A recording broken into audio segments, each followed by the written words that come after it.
Like, people emulate the end result, not the process. The end result is what they see, and they emulate that. Well, Kobe scored that 61. That day, he was practicing. He practiced his whole life. Are you willing to put in that sort of commitment? Are you willing to put that sort of commitment in? Spoken by the words of which most people will recognize as the GOAT, Hov, Jay-Z, right? Over. I came across that clip. I was on Elliot Wilson's page, and I saw it, and it stood out to me, right? Because he's talking about Kobe's 61, and, you know, at some point Kobe threw up 81, and, you know, we see all these basketball or sports references talking about putting up shots, practice. Yeah. Right? With you and myself, Alex, being featured on the Joe Budden Podcast over the last week, I figured we finally speak to it. Yeah, time to take some shots, right? Well, that's the thing.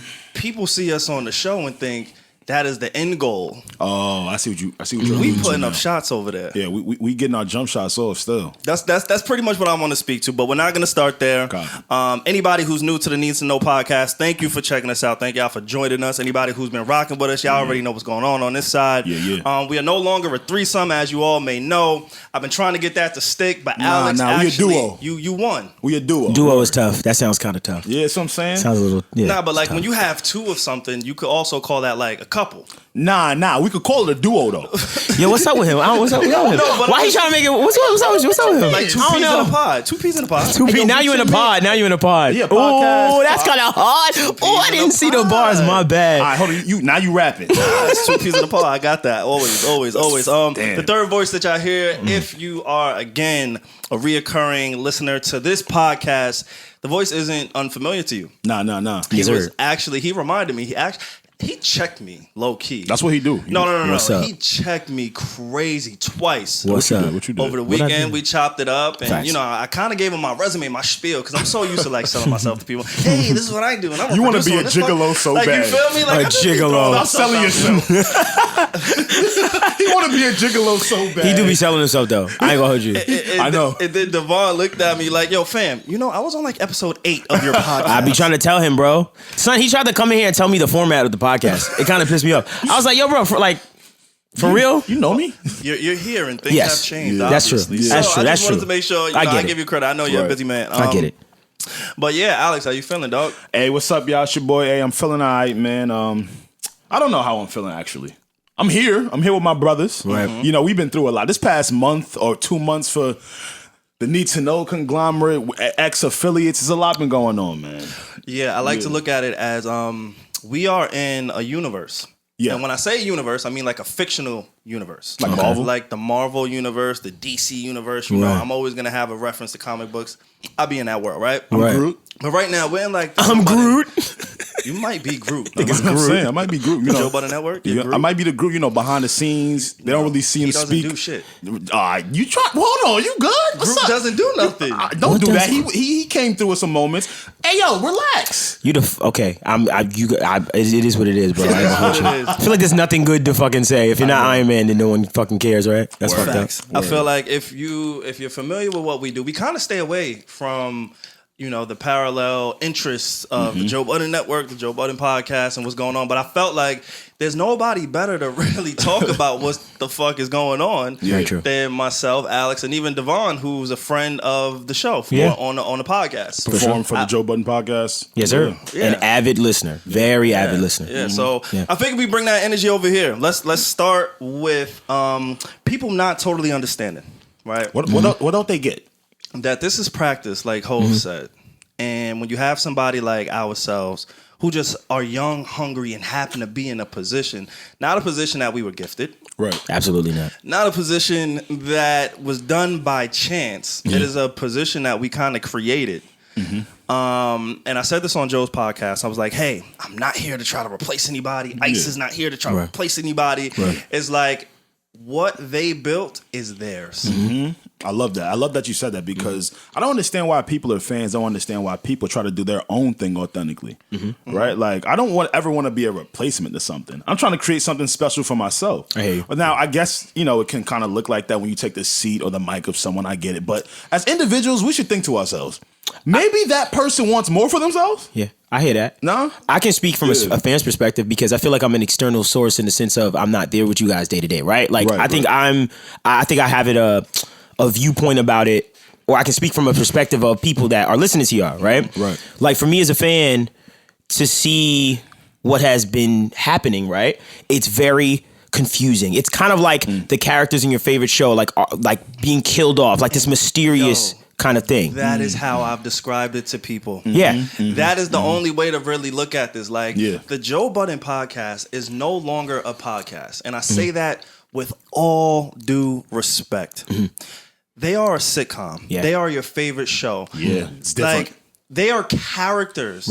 People don't look at Joe, Rory, Mal, and Parks as people anymore. No. Yeah. And I think that's been the most telling thing for me going throughout this whole process. Right. Yeah, like they want to hear what they're saying more than what they're saying or the topics. Yeah, like they like where they're coming from. Yeah, bro. To be honest, to be very honest with you, once again speaking from a fan's perspective, like we just want to know, right? Like because our characters, some of our favorite characters, like what happened to our favorite characters? We just want to know. One and two, as far as everything's concerned, it's just like what do we do here? You know what I mean? Like that's what we're just like kind of like speculating. I'm gonna speculate. Like we're just gonna speculate. Because I was speculating when Aunt Viv left Fresh Prince. You know, That's a fact. You was 2 years old. I relax, But it was weird. That means you was 4. But I'm here today. But you wasn't that means you was 3 and a half. But I was 3 and a half, and I wasn't speculating on that. I speculated. You just let that go. You saw Aunt Aunt Viv turn light skin. It was like cool, normal I shit. speculate for that. Right, girls do that all the time. Even though they're reruns, Right. I was introduced to a certain caricature, Yeah. and That's then true. all of a sudden they just sprung about it like I wasn't supposed to pay attention. It threw you you wanna know off. what the difference is with that analogy? Because that's how I first described it to my mom and dad. Like, yo, they're killing me. First of all, my dad has been like comment searching and hitting me and sending me comments like, yo, say Why do they do that? Bro, because they just don't get it. They don't understand. Send me that. They send me all these comments and I don't care. But the first example that I used was, hey, it's just like Fresh Prince. I said the same exact thing to Alex. Yeah. But then I thought to myself, I said, you know what this would be like? It wouldn't be that. It's as if Tommy and Cole from Martin just left. Right. Just left. Right. And it's just Martin, and then you try to introduce Two new friends. Just whoever. Right. Whoever those friends are. Right. Yeah. That is the first example. The second example that I use, I don't know if y'all watch The Office. Are y'all I am. I'm an Office guy. The Office? I am friends of The Office. That's my shit. Is it? Did you finish the entire show? I had No. probably Because remember, it went to damn Deb. Because remember, they changed the Steve Carell was gone. Yeah, he was Carell gone. He left, was gone. and it was a wrap. And it was Ed Helms who boldly and bravely Yeah. stepped in as Right. the lead I commend as him. Andy Bernard. So it was no longer Michael Scott. Right. And now Andy is the main character. Right. And it changes the entire show. They do not give a fuck about what Steve Carell is going on. Right. Steve Carell left because of better opportunities. Yes. And I'm not speaking for anybody when it comes to this podcast. But what I am speaking to is that changes happen, and when people are committed to a character, they're Right. not committed to Rory and Mal. Right. In my opinion. I don't see these comments and think they love them as people. No, maybe a little bit of that too. Nah. What do you see? Because in my head, I would could be think a little that bit of both. I would think that, like I said, as a fan, I'm more interested in them as their relationship and their friendship and that banter that occurs around the topic, right? Like I'm not really, I don't care for whatever, I don't care about what they talk about. Yeah. I just like to see them, I like to Their see approach. them. Yes. I just like to hear them talk. And that's they've generated that dynamic. It's not about the topic. I'm be honest with you, I'm just speaking for myself from the perspective, but it's always been about just them. You know what I mean? Like in that, and what that energy brings. Like they have brought me through some dark times. Like when I just need companionship, I get companionship in their companionship. Like if that makes any sense. Same for y'all. Like when I hear y'all talking and stuff like that, I don't have all my friends around me, but when I hear y'all talking and I feel like I'm a part of the conversation, I'm a part of a culture when it comes to y'all. You understand what I'm saying? Like there's certain jokes I know. You understand what I'm saying? Jokes. There's a culture within us, and that's friendship. So I get that from the Joe Budden podcast. I get that from the Need to Know podcast. I get that. So when I see characters leaving, I get worried, I speculate, and I'm still there, but I'm willing to stay there to see where this goes. Where it goes. But that's what I'm speaking to. I want people to kind of put on their big boy thinking caps. And I want y'all to understand, like, we're not characters. SaVon and Ice don't want to be in these seats. There you go.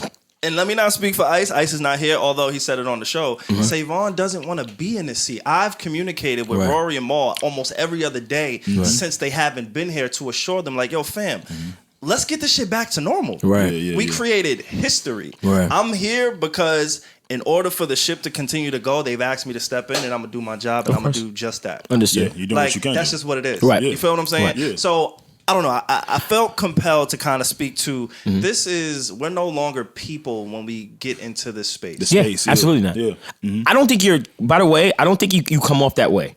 As a listener, I don't think you come off that way in the sense of, ooh, like, yeah, I'm taking over. I want to speak for that. Like, you don't come off that way. Like, I don't watch it and go, like, wow. Like, I get the impression that you're like, I'm doing my job. You know, I get that impression. Yeah, that's all it is. I get that impression for sure. And then like, I gotta also speak to like, do y'all understand where we come from? And do y'all understand No, that this they is don't. still No. somebody else's show? No, they don't. Like I've been getting a lot of feedback like, yo, you let him say this to you, you let him disrespect you, and you let all this happen. And it's like, fam, do you realize the name of the show? Yeah. You understand what I'm talking? Like, Yeah. it's theater. It's theater, and everybody plays a role in this whole fucking ecosystem. Bro. And then I have to remind myself because I can't lie to y'all. I can't lie, Alex. You know I can't really lie to you. No, it's okay. What's up? Some like whatever does get to me, Yep. you kind of got to step back and Right. say, before there was a Charlemagne, there was a Wendy Williams, Yes. and there would be no Charlemagne without a Wendy Williams. Yes. Yeah. And I think I need people to kind of look deeper into what the fuck we're saying and what we're doing on this side. Right. Because yes, it's in the universe. Yes. And also, But like, so is like Yeah. the X-Men. Absolutely. But the X-Men and the Avengers are two separate different things. Exactly. and we're content with what we're doing in those roles. Absolutely. Like, I really need people to understand I that. get Like, paid if- very well to take like, timestamps if and fuck you them up. Come on, The Sam, king. don't do that. No, The no. king. You don't do that. Come on. You They go- always on time. You Googled something so funny one time on the show. I forgot what it was. Me? But yeah, Nah, I be wildin'. You Googled Fuck something. around. Oh, you Googled Bring some Tariq. titties. Was it the titty day? Nah, not that one. No. I be Yo, you be wilding. I be on the back of that little Mac. But yeah, like honestly, like I have a life outside of this. Yeah. And no. Because, let's really talk because like if you really know Alex, Right. if you really know SaVon, if you really take something from these podcasts, Right. I hope as a listener, and I think these are a lot of people that are not listening to us, you would know what we prioritize. Right. I prioritize what I do with my gang. Right. The gang right now for me is the Need to Know podcast. That's friends and family. I love my role in the Joe Budden hemisphere. Right. That don't fucking mean I'm out here trying to storm the ship. Yeah. Or take SaVon, take Alex off the mic. Let me get tell it. y'all something. It's not even that deep for me. Right. Having a mic, not having a mic. No, it's important that we say these things because a lot of people on the internet, like, I live a real life. Yeah, absolutely. I don't know what you know. And like, I live a real life. 95% Like, of really the people outside. that are commenting, Come on. they couldn't sit in the same room. Love that. Hey. You saw that, Joe Dev? Hey. or Parks or anybody. Hey, do you know that a lot of these people that are talking this shit and saying, how could you let him talk to you? Guess what? They work at Target. No disrespect to Target. With people that work at Target. You work at Target and you let Becky yell at you about being late and all that other stuff. So about it. I'll take Joe yelling Yeah, at me. yeah, You understand what I'm yeah, saying? yeah. As far as understand the dynamic of the internet, right? Right. Your problems and your woes are showcased on a billboard. Their problems and their woes are behind closed doors, right? They're not right. showing. It's Oh not my public. God. Their lives are not public. That's gonna bring us right where we gotta go at some point. We That's- don't gotta talk about it now, but Right. we do gotta talk about Okay. Justin Bieber. Okay, here we go. Oh, we gonna shit. But But unfortunately, but we gonna get there. Go ahead, Dev. it's kind of that thing to me. So it's just like your lives are very public. So people, it's easy to judge, right? But at the Right. same time, people don't understand or take into consideration, bro, you have a job too, bro. And you have a boss and you work for someone. And guess what? I'll use an example of my own. I was a pawnbroker for years. Pawnbroker, not porn, pawn. My grandmother used to Clean that up. spaz. Clean that up. Pawnbroker for years. And I worked at this job and I had a boss, right? I used that platform to supply my music career as far as monetarily is concerned. You understand what I'm saying? So it's like everyone has stepping stones and because you leverage the most important currency in the world. I want to write a book called Leverage one day because it's the most co-write it. It's the let's People go. don't understand. You Let's would be go. perfect for that. Yeah, he It's really the would. most important thing in the world. Taking one thing and then Transcending to another. If there's a lack of water in the world and I have 10 water bottles, am I the richest man in the world? Yes. Yes, exactly. That's how I always look at it. So to me, it's just like using your leverage to get other things. I could take that 10 bottles of water and then a guy says, yo, if you give me 5 bottles of water, I'll give you my hut. I'll take the hut. I got the hut and I still got 5 bottles of water. Now I'm renting out the hut for a bottle of water a month. Now I'm making a bottle of water a month. That's how, like, that's leverage. Mentality. A lot of That's people trapping. don't understand OD. that. A lot of people can't see No. that. And then we started this episode with Hove. You I like know, that. one of the other people that I like to reference is Diddy. It's like these people were interns. These people were going to get the cheesecake before they were sending people to go and get That's the a fact. cheesecake. That's a fact. You have to understand that there's levels to just life. Yeah. You can't Levels to skip life. I like You that. can't skip You ain't gonna shit. skip. There's levels to life. It's Yeah. like now we get caught up in the crosshair and it's like, damn, what do I do? How do I feel? Right. You know what I'm saying? Right. So I don't know. That was a great analogy. That No was doubt. A great fucking analogy. No doubt. I don't know. We're just seeing too much people think like if y'all. I just tweeted this the other day, right? If people, and I hope y'all feel the same way, like if people only really knew what I really cared about. What do you care about? I care about my family. I care about people that actually listen to what I'm saying. I respect real communications, Right. real interactions, music, producing, podcasting with SaVon. You hear what I just said? With- podcasting with SaVon. I hear you. My gang, because I go back to being gang, and it sounds like, oh my God, you actually doesn't fuck about it. No, I just see the landscape of what shit is. Yeah. And a lot of the time when you realize what people care about, I don't give a shit about. That's true. But you so busy trying to push my buttons, trying to make me care about something. It's like, if you only really knew what it is I actually cared about, some of the words won't even come out your mouth. That's true. And then we just That's very kind of, true. and we've been dealing with this shit in real time since like the top of the year. Yeah. Obviously, Steph, she used to be on the podcast. She's no longer with us. And I think it goes back to the word miscommunication, lack of understanding, just people trying to do things to figure this thing out. Like everything, when you give your life, because we give our lives to people in a sense, you know what I'm saying? Yeah. Like, I've had a lot of relationships go down the drain because I may have overshared a story or because something has been come out. Like, there's a lot that kind of goes into it where y'all have to understand people are real life friends. Yeah. People like before I came in the picture, I didn't realize how important Parks was to Joe when I first came on tour. You know what I'm saying? I didn't realize anything, and nobody realizes nothing because they look at us like we're characters. Right. And I just wanted to kind of break it down in that regard. I think that I personally believe things will work itself out. Yeah. But I think certain things just take time. Yeah. You know, like Time is a Grant them that motherfucker. SaVon made a really good point yesterday on the pod. He said, yo, you know, God, we've been working. Yeah.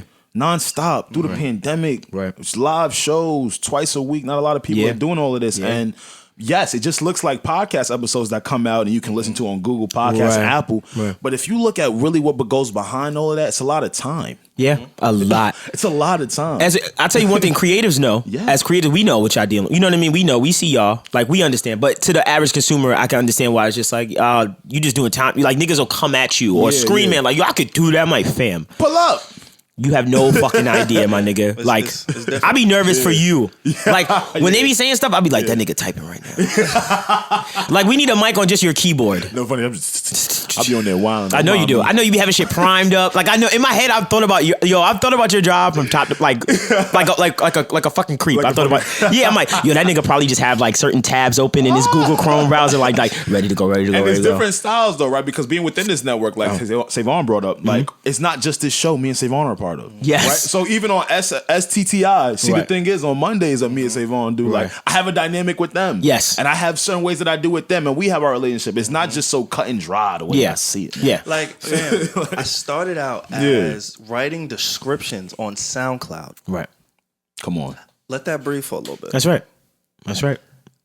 I started out writing descriptions on SoundCloud as I was working 2 jobs an hour away to get to the studio just to write a description for the show the next day so you guys knew what the fuck was coming. Right. That's why I started. And for anybody to hate on just what it is that they think it is, because I also realize a lot of people aren't, and let me not say day one, but a lot of people don't go back. No. A lot of people catch on and they're like, oh my God, I love this. Let me just go forward. That's like a fact. it's People the don't go back. stupidest thing, but I guess the podcasting space allows it, unlike your favorite show. Yeah. Like, This Is Us. I was on late. I can't start in season 3 and then catch up to season 5. It's a good analogy. I gotta That's go good. back. You know what I'm saying? So podcasting is so easy to where you don't have to go backwards. No. You may not know who Marissa is. You may have never heard of a fucking Rosenberg a day in your life in relations to the Joe Budden Podcast. You may have never known that. Right. So when you just hear people or see people, like I saw somebody comment on Ice.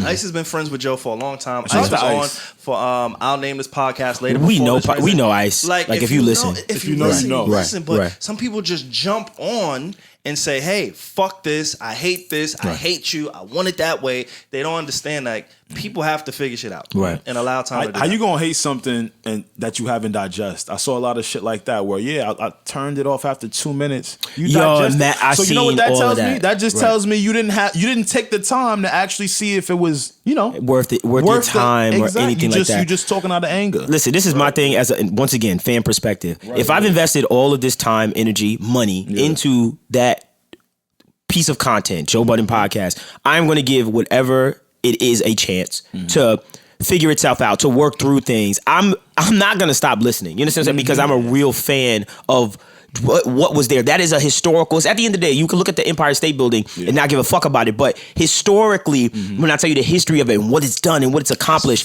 it's a landmark. It's a landmark. Historic, fan. It's a landmark. Think about all that we have done, like that we've been a part of. Think about the shit. There was not a podcasting tour in this manner. No. Maybe there was spot dates because one of the ways that I got introduced to podcasts, and I went to a Brilliant Idiot show. It was a live show though. It was a standalone. Hey, we're just doing one spot date. Come kick it with us, like a real live tour. Exclusive deals with major streaming platforms. Like there's shit that we've done, and I've said this to one of the guys. I was like, "Yo, fam, we still have history to make. It's a lot more to do. We still have history to make. Like a lot more to do. I'm gonna sit in that seat or wherever I gotta sit with a microphone, whatever you need me to do. I'm gonna get it done until y'all hopefully can figure it out. And even if they don't figure it out, let's just be grateful for everyone. Just be grateful that it happened and that that we got to see the shit. And I actually do want to talk about some of the things that I think would help smooth this over. And I don't know, it may be unpopular to say. Do you want to talk about this Justin Bieber shit while we're on unpopular? Let's definitely do that. I know a lot of the reason why y'all was coming at SaVon this week, not just only because he was on mic, but the Justin Bieber clip came out. Not that it came out, it's been out. I'm scared. I don't know what happened. Listen, I don't even want to play it, but Justin Bieber, he was harmonizing the N-word. And SaVon and Joe remixed it, dog. He had a song called One Less Lonely. I don't know. One Less Lonely. Wait. No, you're not supposed to be singing it. I'm trying to save you. I know it came. Did it come back out or? Nah, so it's just so Joe brought it up because SaVon was having a conversation. No, I heard that episode. And Joe was playing that shit. That I ain't gonna lie, I was crying the whole time, and I know I shouldn't have been. Right. Careful, listen, they came for me. I bet they came for you. Be careful. Listen. This whole conversation, that shit was bad. It's fucking bad. It started off with Post Malone though. Because that's really where it stems. So, SaVon was going back and forth with Joe, like, you know what, you support Post Malone, people maybe called him a culture vulture or hasn't done the most for the culture, etc.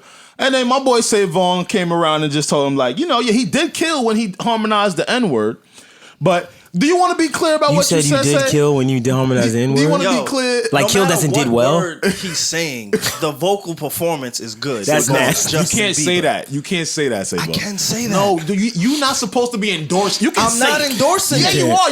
You're saying, yo, it's ill. Get off. If your voice is good, you have a good voice, no matter what's coming out of your mouth. You can sing nigger. No, he can't. No, that's what you say. So if your voice is good and you white, you can sing nigga. But so you can sound good while saying some shit you shouldn't be saying. So you're commenting and giving glory to the composition. I'm not giving glory. Okay, you're giving. What are you giving it? What are you giving it? Yeah, we don't know. What are you giving it? Trap this nigga. Because you said it was hard. Niggas cornered that nigga. You said he was getting off. Just the vocal performance. If Whitney Houston sang nigger, it would still sound fire. And I'm not saying his shit sound fire because I'm not doing that. I'm not doing that. I'm about to say, because we're not mad at Whitney. Huh? We're not mad at Whitney. No, because she's not a white man. I get and let me not, because y'all gonna walk me. Yeah, we're gonna fuck you. Oh yeah. Fuck that. I'm never condoning any white person saying that shit. Absolutely. But in the context of that conversation, we were speaking. It was jokes. It was this and that. Right. Like, sure. People nuance. Right. It's just a nuance thing with me, bro. Like when I hear Justin Bieber sing that shit at 13, 14 years old, and then I see where he is today. I'm just so glad you brought that up. 13, 14 years old. Let's have a conversation about that. Because when you said that on mic, that shit got me hot. It got you hot? When he said what? He said, yo, Justin Bieber was 12 We got to understand like progression. I understand the progression conversation. Let me tell you what. At 13, I lost my virginity. At 12, you know what you're saying. Also on that clip, he was like, he was talking about being a KKK member. Yeah. Like again, God. Know what's going on. You know the conversation at hand. I don't even want to put that on our 13. But if you look at the video, because that's not a small kid. He's also being coerced. He's also being because like trying to hype him on. And, sure, that was fucked up. Sure, that was fucked up. Whoever was behind that camera, we spoke about it a little bit earlier. Dev said, "Yo, fam," and behind closed doors, people have skeletons and people go through shit. And then when you're talking about the biggest pop star in the world, it was nasty, and I'm never gonna excuse what the fuck he did. There we go. Of course, that's fine. But at that point in time to now, look at the progression. Is what I'm saying. Even if you feel like it's pandering, what's the progression? What is it? That I haven't seen Justin Bieber progression. Well, maybe you're not watching. Tell me. You're not his demographic. Maybe you're not a fan. You're his demographic, so tell me. Nah, see, don't do that to me. See, you ain't got to do You're his demo, right? Nigga said he's a teenage girl.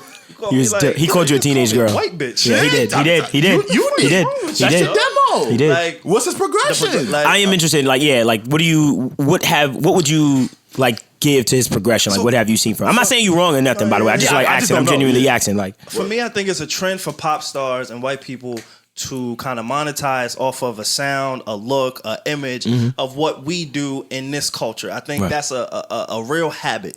And when they get called out, what they normally do, they do two things. They pander immediately and then you never hear anything again, or they disappear. Right? Post Malone was my example because he's been accused of that, and he's doubled down and said, "Yo, fam, I am not hip hop. Fuck hip hop. Whatever the case is, I don't care what anybody says. White Iverson is a subgenre of hip hop. Yes, that's another conversation I want to talk to. Subgenres in hip hop. Okay. Somebody has to get like we are so way past hip hop sounding one way. The Grammys has melodic rap as but you know why that doesn't matter? Because it's the Grammys giving it a title. No, I'm speaking of what you're saying. What it is. No, I'm speaking of what you're saying. What I'm saying is hip hop is transcending more than hip hop. Exactly. Yeah, absolutely. It's kind of like the evolution of rock or that kind of rock. Remember, there's punk rock, classic rock, 80s rock. Like we're the only genre that doesn't truly classify. We be like, oh, that's trip hop. Like there's certain I can classify myself, but we don't really like southern hip hop, southern rap. Like we don't classify we don't have that yet. Yeah. So for me, when I see Post Malone, sure. He turned into a pop star. He was introduced to me, White Iverson. I was in college smoking. A bunch of black people was championing this song. He wore cornrows. Iverson is the #1 hip hop figure from basketball. One of the reasons his impact outside of his game is so large is because he brought hip hop and sports style together. That's right. True. Excuse me.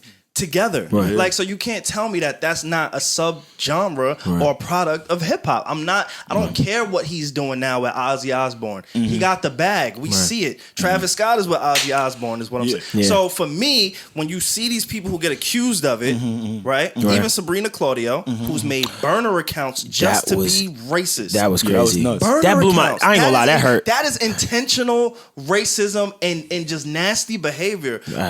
Opposed to, in my head, and a lot of people may not like this, opposed to somebody, a kid, like you said, Dev, you may have chuckled. I'll say that. When I saw that shit, bro, I laughed. You are sick. I laughed, bro. You are sick. Listen. In the context of how like Jordan played it, I was like, yo, that's like it was so crazy. It's like, yo, this is I didn't believe it. I was like, this isn't real. Like, how did I miss this? I get it. And I'm there with you. Thought it was fake. But for me, cool. Now everybody calls him out. Now the spotlight's on him. Now the ball is in his court. What are you going to do? What he's done has changed, in my opinion, changed the optics of it. And I don't know him personally, but I know when Breonna Taylor got killed, he's putting it to his following. I don't see other pop stars taking that route because it'll affect the bottom line. He does. Like, I don't know if I can say that because he works with black artists. So my opposition for that is, I work with black people, so maybe I should endorse some topics. Isn't that? I'm just saying. Isn't that really a fine, really weird line that we have to analyze because we can never detect true, genuine like. And I'm so glad you brought that up. We can't detect that. Do you find MLK interlude on Justin Bieber's album named Justice to be a bit performative? It's an interlude of Martin Luther King having a church sermon, not even necessarily discussing race. I can even read some. I say to you this morning that if you have never found something so dear and so precious to you that you will die for it. So for me, this looks a little bit performative because it's not really ensuing the task of what we're talking about. And then your album is called Justice. So the fine line, Dev, is hard for me. I'm going to keep it 100. I want to. The guy makes great music. But my brain, all of this shit just looks a bit performative. You know what? I spoke to an OG of mine. Yeah. And I remember we were watching the NBA, I think, finals last year. Mm-hmm. And we were watching the NBA finals, and that's when everything was like really galvanized, like as far as the Black Lives Matter movement and stuff like that. They were in the bubble, yeah. Yeah, in the bubble. And I'm talking about, this is one of my OGs, owns a bunch of McDonald's like in Atlanta, was hanging out with him. And we was all watching, a bunch of your younger guys, we was all watching the TV, and you know, they was doing like the commercials in between, like stand for what's right, blah, blah, blah. And one kid said, yo, like this is very performative. Like, you know, I don't know if you like this, like it don't even feel genuine. You know what the OG told me? He said, no, we need that. This needs to be done. He said, whether the intent is not there or not, we need that, because there's some little white kid sitting down seeing this and he's wondering, mom and dad, what's going on? So I see what you mean when it says it's performative and stuff like that, but at the same time, they're as long as, to me, it's like the trade-off is that message is going somewhere. There's some little girl that lives in West Bubblefuck that has no black people, no minorities around her, has no idea what is even going on. Yes, black people, there are people that have no idea the struggle of what we deal with. So to see that on a Justin Bieber album, I totally understand you. I do. Because again, as creators and people in this industry, like, we know how things are played with labels. Are you pandering? Right. Are you structuring it? Do it properly. How do you, and what would be the proper way for you? Don't give me a church sermon of Martin Luther King discussing. He's basically doing a prayer. So what would you like him to do? He knows his album is going number one. You're not listening to what I'm saying. So you're not listening to what I'm saying. I'm not listening to what I'm saying. I'm telling you, but you're not listening. I just said use something else. Don't use a church sermon that is not talking about the injustices of black people. It looks like you just took a random excerpt and inserted it. That's what. But if it's a church sermon, we see he gave his life to Christ. Okay, but what does that talk about? Does that say injustices? Is that not what you? Maybe he's not speaking of injustice. Maybe then you're why just looking for it. The album is called Justice, and you put an MLK interlude, and you've never put an MLK interlude in your music before. I can see, bro. I can see how people can frame that and look at that. I can see that. You're trying to force a narrative. If you said, but listen to what you said, bro. Yes. You said it's a church sermon. Yes. He's given his life to Christ, apparently. So whether it has to do with black or white issues or not, a church issue or not, but you just told me speaking of whatever message he wants to give out. But you just told me the message was for white kids to understand the plights of black people. So maybe that's not what it's for. Okay, so then this makes no sense, because if what you just told me, like, yo, this is an excerpt talking about injustices. Like, if this was the "I Have a Dream" speech, right? I think this would make a little bit more sense. Even though it's still performed in my brain, I think it would make a little bit more sense. It just looks like kill that.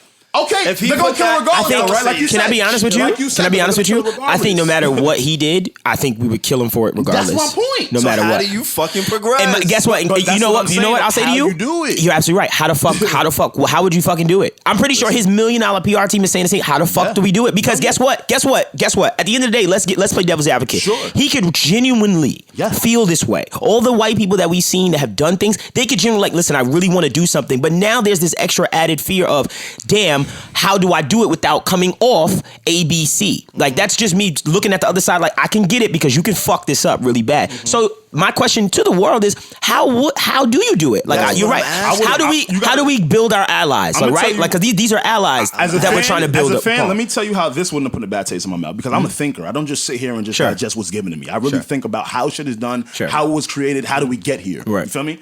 How about you actually talk about racial injustices with a person of the black community? I fuck with that. On a song. I fuck with that. Someone that's prevalent, someone that understands the plights. Action. Like, you know what I'm saying, bro? Like, this is just an excerpt of Martin Luther King preaching in the church, not speaking about racial injustices. That's one of.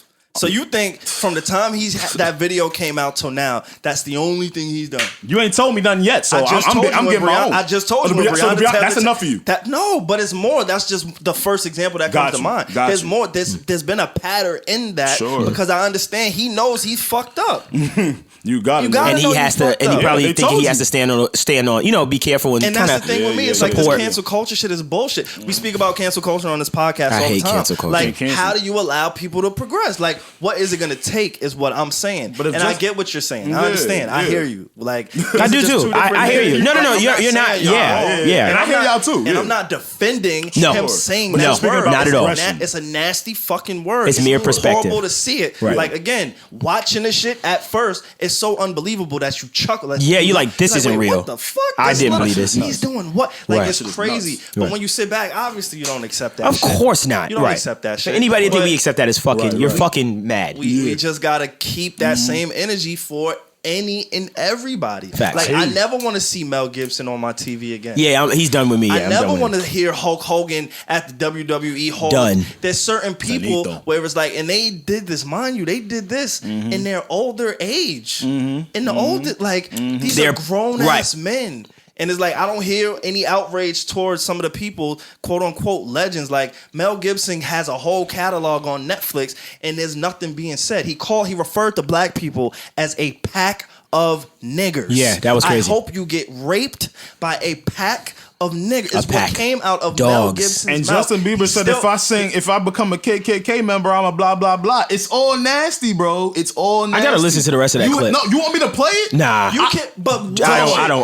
Yeah, I'll do it for the list. I'll just do it off. Yeah, I'll do my own and play that because that's triggering. And That's I hear so what fucking SaVon saying triggering. with the age thing because those people are adults. I'm gonna repeat it. I lost my virginity at 13. I knew what was going on at 12. But that's you, bro. But here's my There's thing. people that don't fucking Kids are like losing their virginity. Here's my thing about Justin Bieber though. Justin Bieber, I would have to consider that he is around capable people that are making sure that, hey, Justin, this is how you should act. This is how things are. Yeah.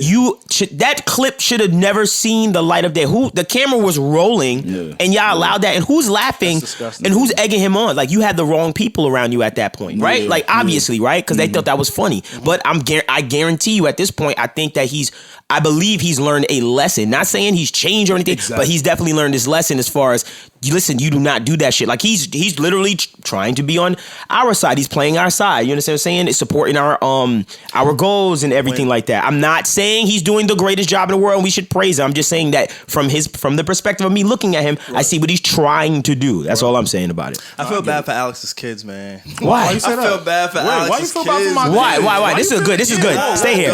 Why? Because if they fuck up, Alex might hold that against them for life. You're a liar. Nah, you so wouldn't. let's break it down.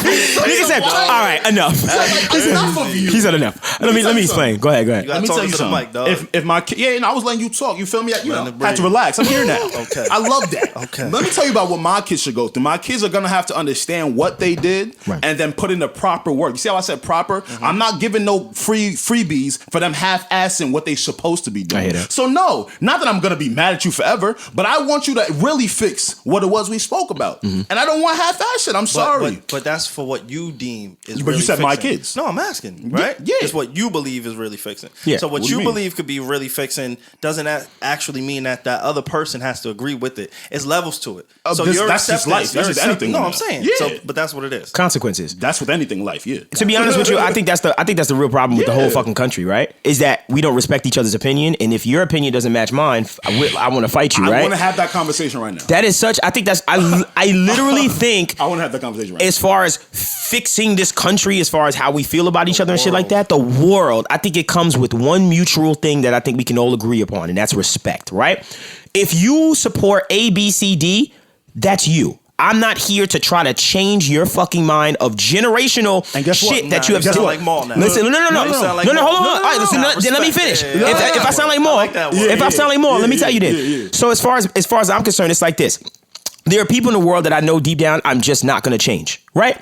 These people are not going to change. We're talking about people that have been raised, taught, etc. What makes people change is catastrophic things, like unfortunately terrorist attacks, people having deaths in it. These things change people, right? Yes. So from an extremist standpoint, when I think about how the world is set up, how can we do our due diligence as far as to change that? I feel like it's in the kids, it's in our youth, it's in the generation to show them these things, to expose them, to put it on TV, to say this is right, this is wrong. We ain't figured it out yet. Right, exactly. So, but the 50-year-old dude that's fucking at the fucking Virginia rallying against, with the KKK and stuff like that, or alt-right groups, I'm not gonna. How am I gonna? Am I really gonna sit and change? The only thing that's gonna change them is something extreme. And guess what? I don't hate you enough to try to kill you or to want to run you over. I don't hate you enough to do those things. But you hate me enough to try to kill me or try to shoot me in the back. Or you understand what I'm saying? Yeah. It just doesn't work like that for me and for us as a people. We don't hate you enough.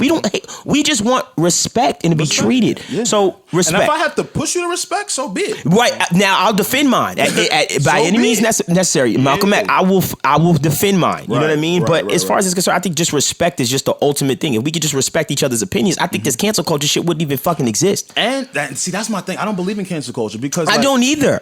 Because if you have an opinion about something, somebody agree with you. Yo, Dev, guess somebody what? agrees with you. Yo, Dev, guess what? SaVon, guess what? It's okay. Yeah. I don't know why in this generation, why someone has an opinion about something. Oh, this person don't fuck with me. Oh, this person don't like. No. I don't know how we got here for some reason. But you're right. We're here now. But let's be clear. If you have an opinion about something, stick on that shit. That don't make you wrong. That don't make you weird. But that's all I'm trying to tell people in the comments. Like, it doesn't make me wrong. It's my opinion. That's how I feel. My opinion, if the bro. harmonies is hitting like they all right, well, don't take us there. Well, you that's your opinion. And hey, that's your opinion. No. Look, nigga tried to backpedal. I said, no. We got out of there like, whoa.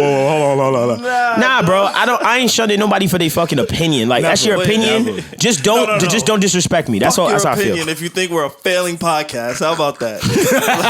That's your opinion. I've seen a lot of people also because again, I can't lie to y'all, man. I have been viewing and looking at some of the content, and not even going out of my way. Like, people are tagging me in this. Like, fam, you don't have to tag me and tell me I'm ass. I like that you're retweeting them, by the way. Like, you don't have to tag me and say, yo, fam, I never want to hear your voice again. Like, it's okay. I want to listen to you. I will listen to your podcast. Get the fuck off the mic. Like, you could just say SaVon and I'll never see it. Like, and everybody kind of gets the hint of who you're talking about. Oh, yeah. Without, like, just tagging. Right. Yeah. You don't have to try and persuade other people on Twitter and your friends about your opinion. Right. Like, don't try to sway me for your opinion, bro. That's your opinion. That's good. Even if you do that, though, like, just don't tag me. Do you realize that you are probably considered like the villain in a TV show right now? Yo, I was trending. That's crazy. That's what. Yes, you were. Yeah, you was trending, right? You're. Why? Listen. Can I say something? You're a part of a TV show, right? Yeah. Because this is bigger than a podcast. That podcast is bigger than a podcast.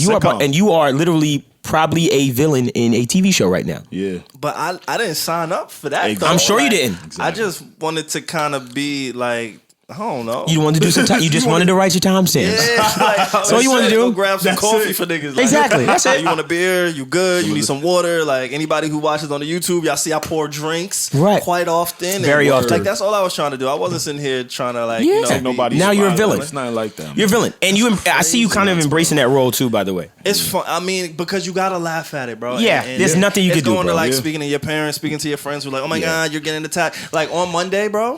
On Monday, Jesus, I was asked about my mental health at least 6 times. Right.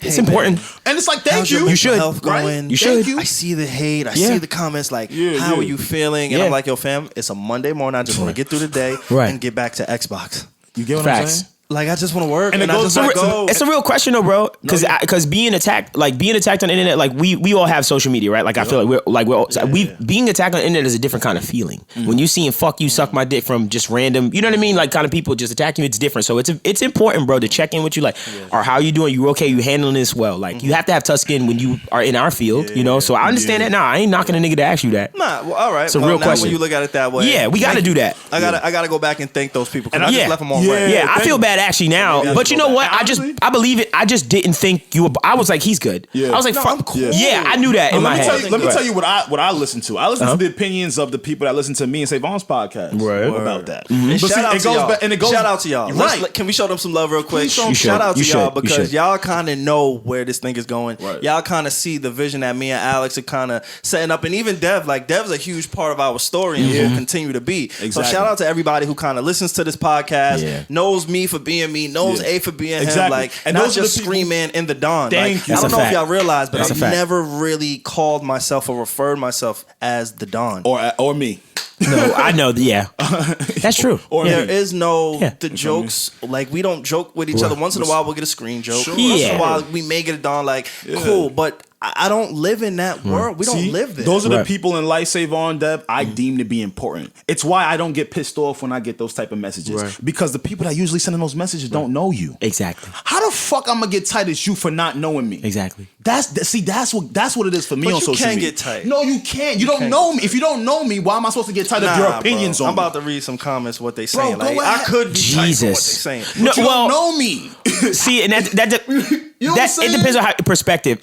That's a perspective, right? How you frame things, and you're like, okay, this upsets me because I can show you the broke dude. I can show you a guy that mother was on drugs, father wasn't there, been homeless all his life, and he gets a job at McDonald's and he's fucking happy. That's perspective, like right? You know what I mean? Like, so to me, I think it's just how you frame it and how you look at it yourself. So I see what you're saying. That actually makes sense. I want to say maybe not a proposal. Not a theory. I have an idea, right? Because obviously, if the guys don't come back, which I truly do not know if they will, if I had to put money on it, I will put money on it that yes, we will figure this out as a team. Yeah. And I hope they'll be back. I hope, and that's what I want to happen. Like I need everybody to understand that. I would love that. But you know, like everything in life does go on. If they don't come back, I know what I would like to see for the network. And it may be a little unpopular. Some people may not like it. This doesn't mean I'm choosing sides. I'm speaking from a business standpoint and just trying to kind of keep this ship going. Of course. Because, all right, let me start with this. If they don't come back, the podcast will take a hit, in my opinion. Naturally. The Patreon probably will suffer a little bit. The streams will suffer a little bit. The YouTube will suffer because those two guys mean so much to what we do that it's this is just me. In my opinion, it's going to take a hit. But I think fans are fickle. I think feelings are fickle. Yeah. I think people don't really know what they want until they're forced to. yes, And if Joe and DJ Academics reunited on some kind of content, I think that would be a remedy to some of the madness that's going on. that's an interesting. Where did that come from? That just came from me, my brain. I was wondering. I was You like, know where yo, it came from? I'll be honest. Yeah, tell it me. came from me saying, "Fam, I don't want this Rory seat. What the fuck is gonna I was get saying, the I was like- attention off of me? I was like, in where's this space? How would people feel about that? I don't Oh, know. no, yeah, it would be. I have no idea. It's not something I've thought to or said to anybody. I just got it from the perspective of, damn, SaVon, now you've been put in this position of you got to hold it down. Right. Joe's your guy. You know, everybody, you know, they kind of said, yo, can you just sit in? Cool. Of course I'm going to. I'm a podcaster. This is what we do. But the roles change a little bit. Like on here, me and Alex, this is not the SaVon show. This is not the Alex show. Right. We created this in mind so everybody could get their shit off. Everybody has their moments. Right. There's equality within this show. Right. The Joe Budden Podcast, you understand, is the name of the show is him for a reason. Yeah. Like that's just what it is. Right. And so for me, it's hard for me to kind of find my footing in that space. First off, me and Joe are not like friends. Like the relationship, I wasn't introduced to him as a friend. Right. It's more of a working relationship. It's a working relationship. And we're friendly, Right. and that's my guy, and I love him, and that's one of the reasons why I'll sit in the chair. Right. Because of those reasons. Right. You feel what I'm saying? You do what Like, you're one of those people that do what you got to do for the team. That's You know. what- Take it on the L. Yeah. Take it on the that's chin. why I'm there. Okay. But we're not friends, so it would change the whole dynamic of the show. So I'm just going back and forth, like, damn. All right, what if I am here for a little bit? What if they come back? Like, I'm just playing every single Scenario. in my head. You've even found your replacement. Like And you've then- been. You're, No, well, that's- I'm saying you're contemplating your replacement. Yeah, yeah. Like you That's said, how SaVon academics. brain work, though. Yeah, I see that. Like that's why when you said that, I was like, where's that coming from? Like I was interested in just seeing like Well, that's the that thing. perspective. Even if they need me for a short period of time Right. here on the Joe Budden Podcast, right? And Right. I'm playing whatever role I got to play. Right. I just figured, okay, the way that Joe transitioned from everyday struggle, when he left, a lot of people went over to the podcast. I think a lot of people are going to naturally leave the podcast if the guys never come back. And the way that you throw that back into whatever value is by saying, hey, let's bring back a hit show.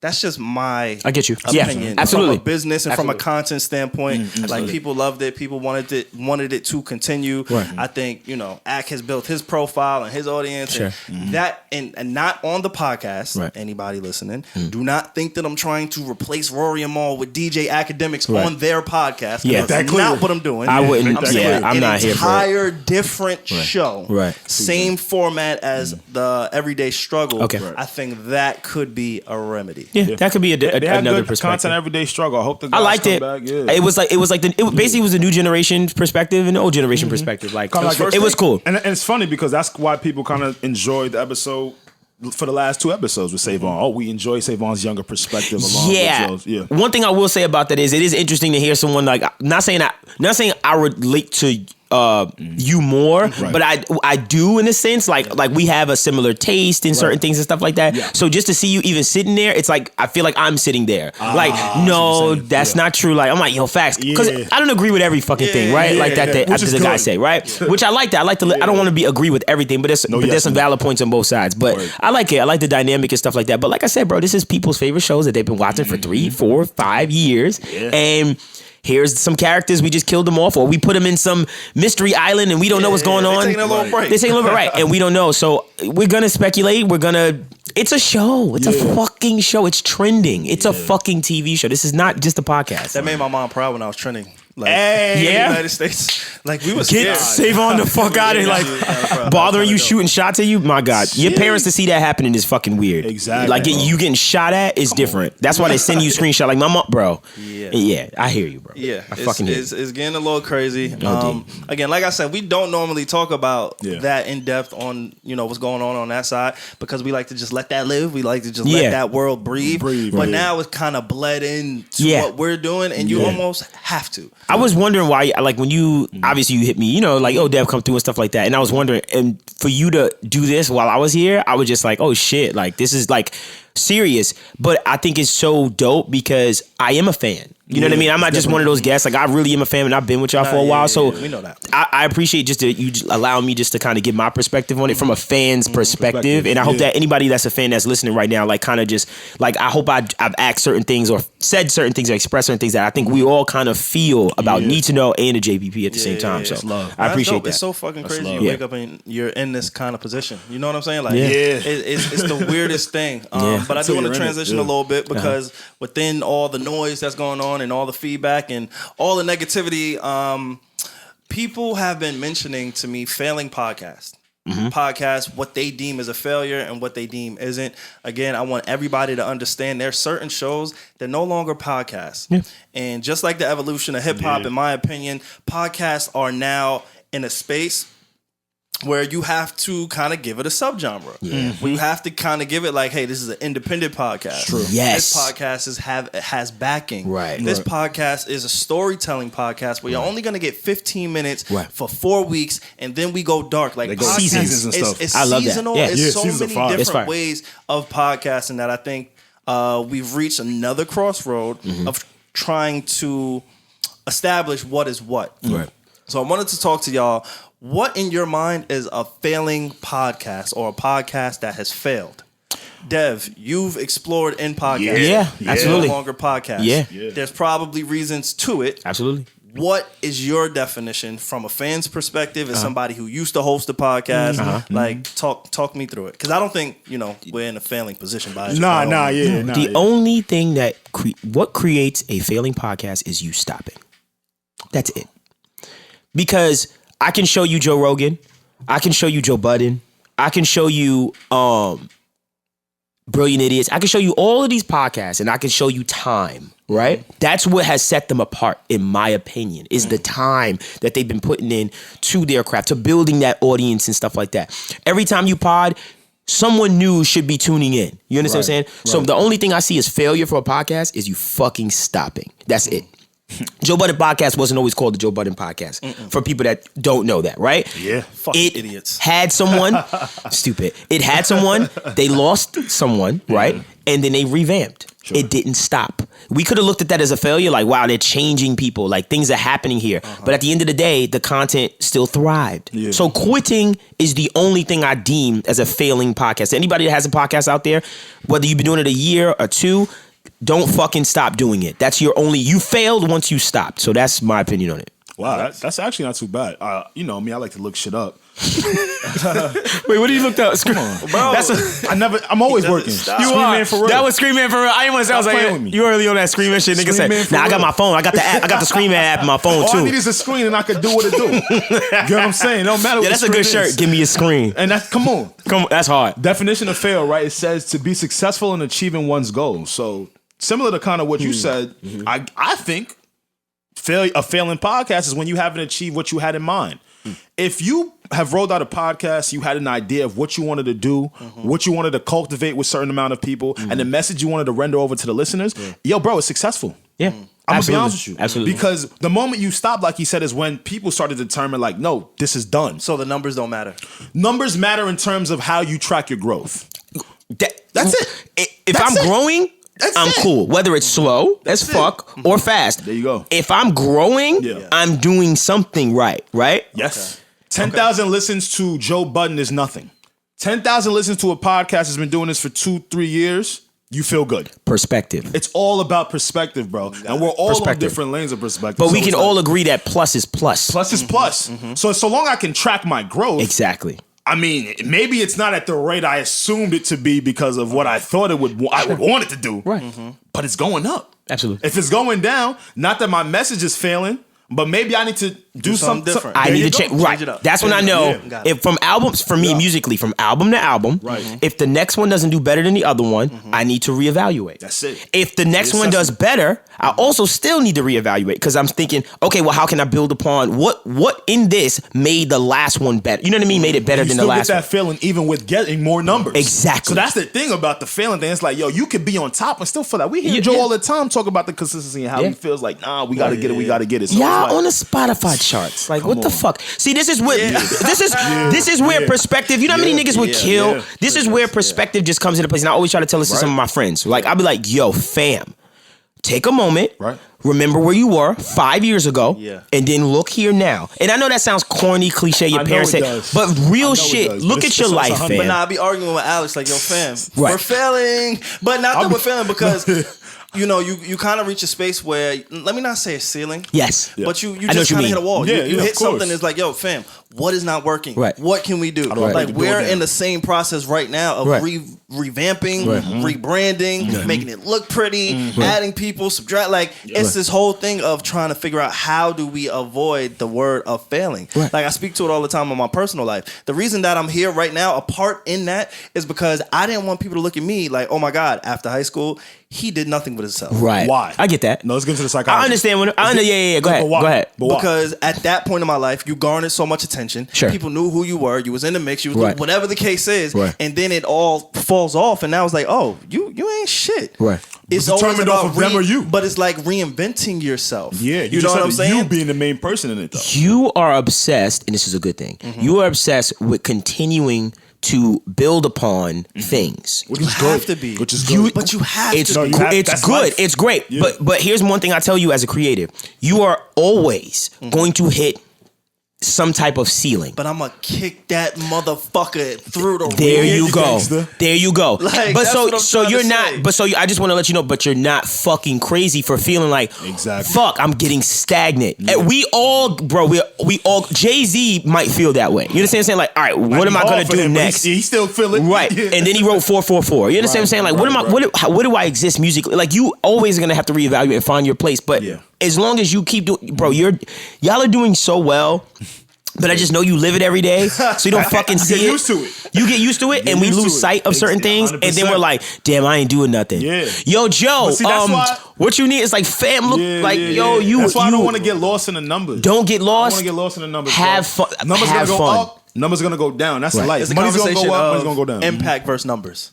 Well, that's a big one. I always struggle between impact versus numbers. Yeah. Because before I used to look at how many people listen to us before noon. We dropped this shit at like midnight, Thursday morning, whatever, right? So between midnight and noon, 12 hours, how many people have listened to our podcast? Immediately. If there was 5,000 people that listened before noon and we got 2 comments, I would feel away.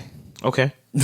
But if we got 50 comments and let's say 500 listens, I feel like, all right, maybe the impact is a little bit more significant Your than engagement numbers because people want to see something. People want to hear something. Right. You know what I'm saying? Like, I always struggle with impact versus numbers. The only thing that can truly dictate impact for you is people showing up physically. Word. That's what I always try to tell a lot of artists. See, we haven't gotten to that point yet. We were gonna go on a live, not tour, but we had some live spot dates. Yeah, and actually, I remember. Be a part of it. Yeah, I remember. I remember. We haven't gotten the chance due to COVID to kind of experience how many people want to show up. Right. And that there is going to tell you everything you would need to know. I'm be honest with you. No pun intended. That's how you got rich. Yeah. Huh? That's how you got rich. And what you mean? Like impact. Listen, like IRS be listening. No, I'm kidding. But yes, impact. Yeah. People showing up. No, absolutely. That let me know my value, and that also let other people know my value, and thus it started to open up other opportunities. Like for instance, early in my career, my first New York show, I said to myself, I had booking agents and stuff like that coming out to my first show and everything. So I knew in my head, I got to sell these fucking tickets so I can get not even rebooked, but they can open me up to the rest of the country. Because I knew I could get out there. I knew I had the fan base in the rest of the countries, but I needed a booking agent to put that together for me. Right. So I made sure I sold the fuck out of those first tickets. Fucking packed it out, and then it opened up the leverage for us to say, this kid has impact. Look at these people. When the booking agent sees people singing my songs and they like, whoa, how I don't know this. Like, there's a culture here. Or when I'm saying certain things, like, you understand what I'm saying? That type of things or those types of things, really, though, that's the impact. And that impact you can then use as leverage to impact more. So for me, people showing up to something, if you can make people show up to something, that is the ultimate tester of impact. That's why I feel like Joe and them, as far as the shows and shit like that, that changed everything. That made everybody look at it different. At the Beacon. Everything changed. That's when they really became characters. I think that's when everything became a character. When we started, I felt like a rock star on tour, bro. I bet you did. There's a lot of stories of, double back and going to this club, right? Yeah. But like, shit, right. I heard that one. You heard that? Yeah, nigga. What are you nuts? I know what's going on out here, boy. They be lying on my name. Niggas ain't lying.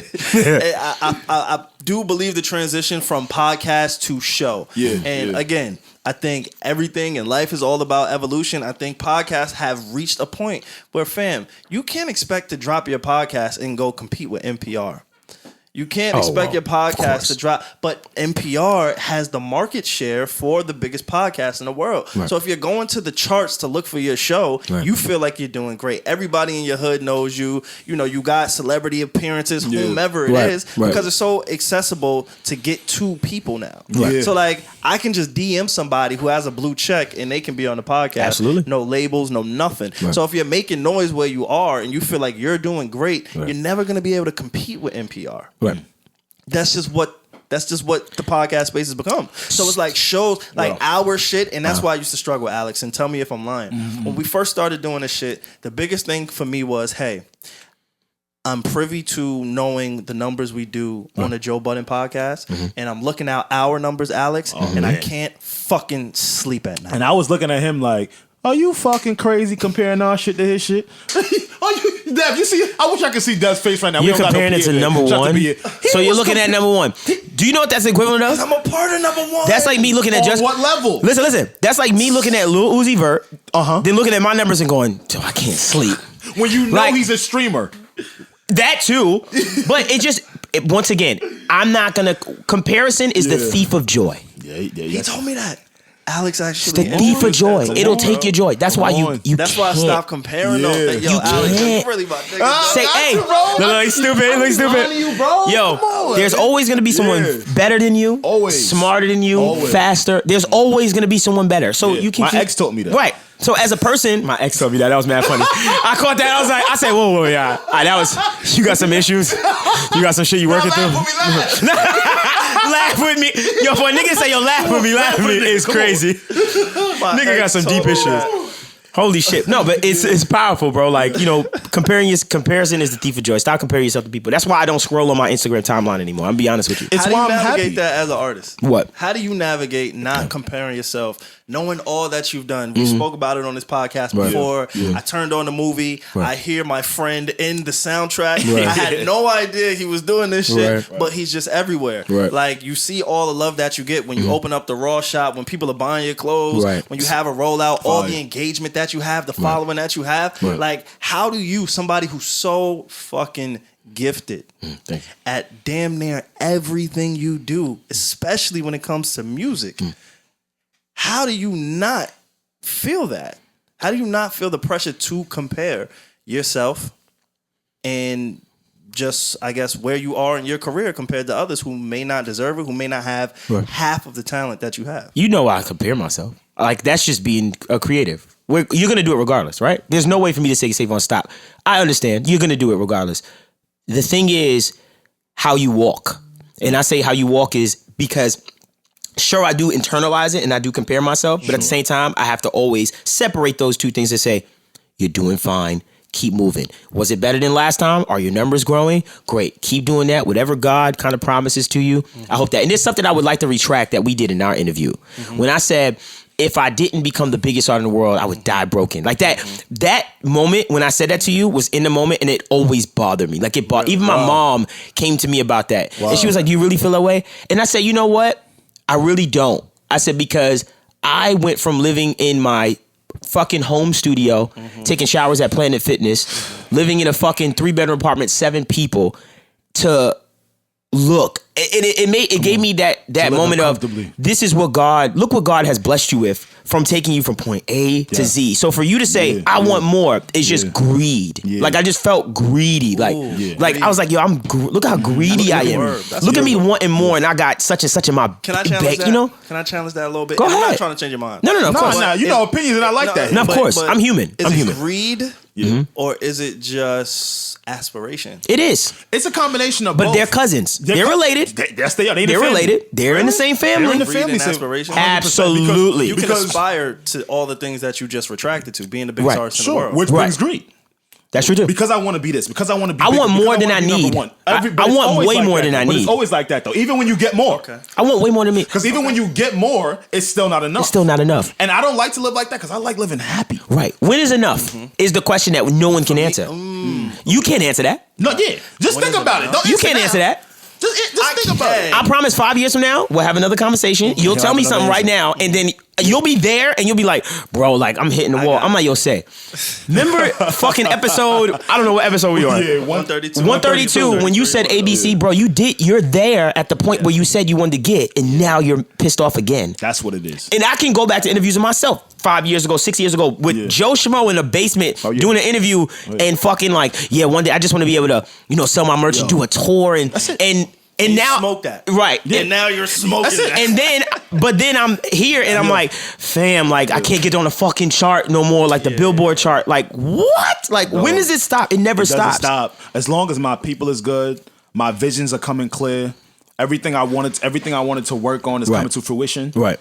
I'm exactly where I need to be in life. Absolutely. That what makes me feel good. That's what motivates me because I don't need to be. I'm gonna keep it 100 with you, Dev. I don't need to be a multimillionaire. I hear you. I don't need 20 mil in the bank. I hear you. I don't need 50 mil. I hear If you. God grants that to my life, though, will I accept it 100,000%? Absolutely. If Right. it's destined for me, am I gonna work hard still, Dev? Absolutely. Absolutely. But see, Right. that's how I keep my happiness because if it doesn't happen, Right. a lot of people get depressed. Right. The inspiration leaves. Exactly. I don't ever want that to happen. Right. So I just want to be content with whatever I got. Exactly. You know what I ask for in life now? That's it. I just ask for my happiness. That's it. That's it. Whatever, at this point in my life, I've conquered so many things for me personally that I feel like anything God grants me in excess of that is just extra. It's just extra. It's just extra. Listen, like Wow. Like, it be the small things for me. Yeah, bro, me I got too. a new car. I'm lit. yeah, OD. I don't need much. Like Nah, it but you really lying. be. Yeah. But do But I? you lying though. No, you I'm need lying. 20 M's in the bank. Why? I know you, bro. I see. I can the get kind of flour car with you drive $10. right now. No, Look at the devil. Look at the devil. Nah, you can't. I can go to the get thrift flour store. I can go to the thrift store right now. I will body the thrift store. I love the thrift I store. will go to the I ain't thrift gonna store. hold you. I will spend $10, $50 in a thrift You ever store. took $100? You take $100. Yo, you take $100 to the thrift store, bro. I'll come out, bro. I said drippy. 10, no. Okay, 10. Okay, Not 10 is a little. taking 10 is a little 10 less. fly, Send me bro. $50. Yo, I ain't gonna hold you, bro. I ain't gonna hold you. And if one of y'all niggas steal this shit, fuck you. I went to the thrift shop, and I go to the thrift shop for inspiration, fashion wise. I remember one time I seen bicycle. Remember, you know the bicycle shirts that niggas wear, like on the bikes. Yeah. I was like, I seen it there, and I never thought about it as a fashion. I was like, that's different. Like I haven't seen nobody try to rock. like it. Yeah, it has all the logos and shit. I was like, yo, this is kind of fly. Yeah. I love the thrift store, but niggas is so caught up in in designer and society. I miss when we used to rock black name, like black owned bit, like name brands and like cool shit. I like this hat I'm wearing. Shout out to my boy Muggsy.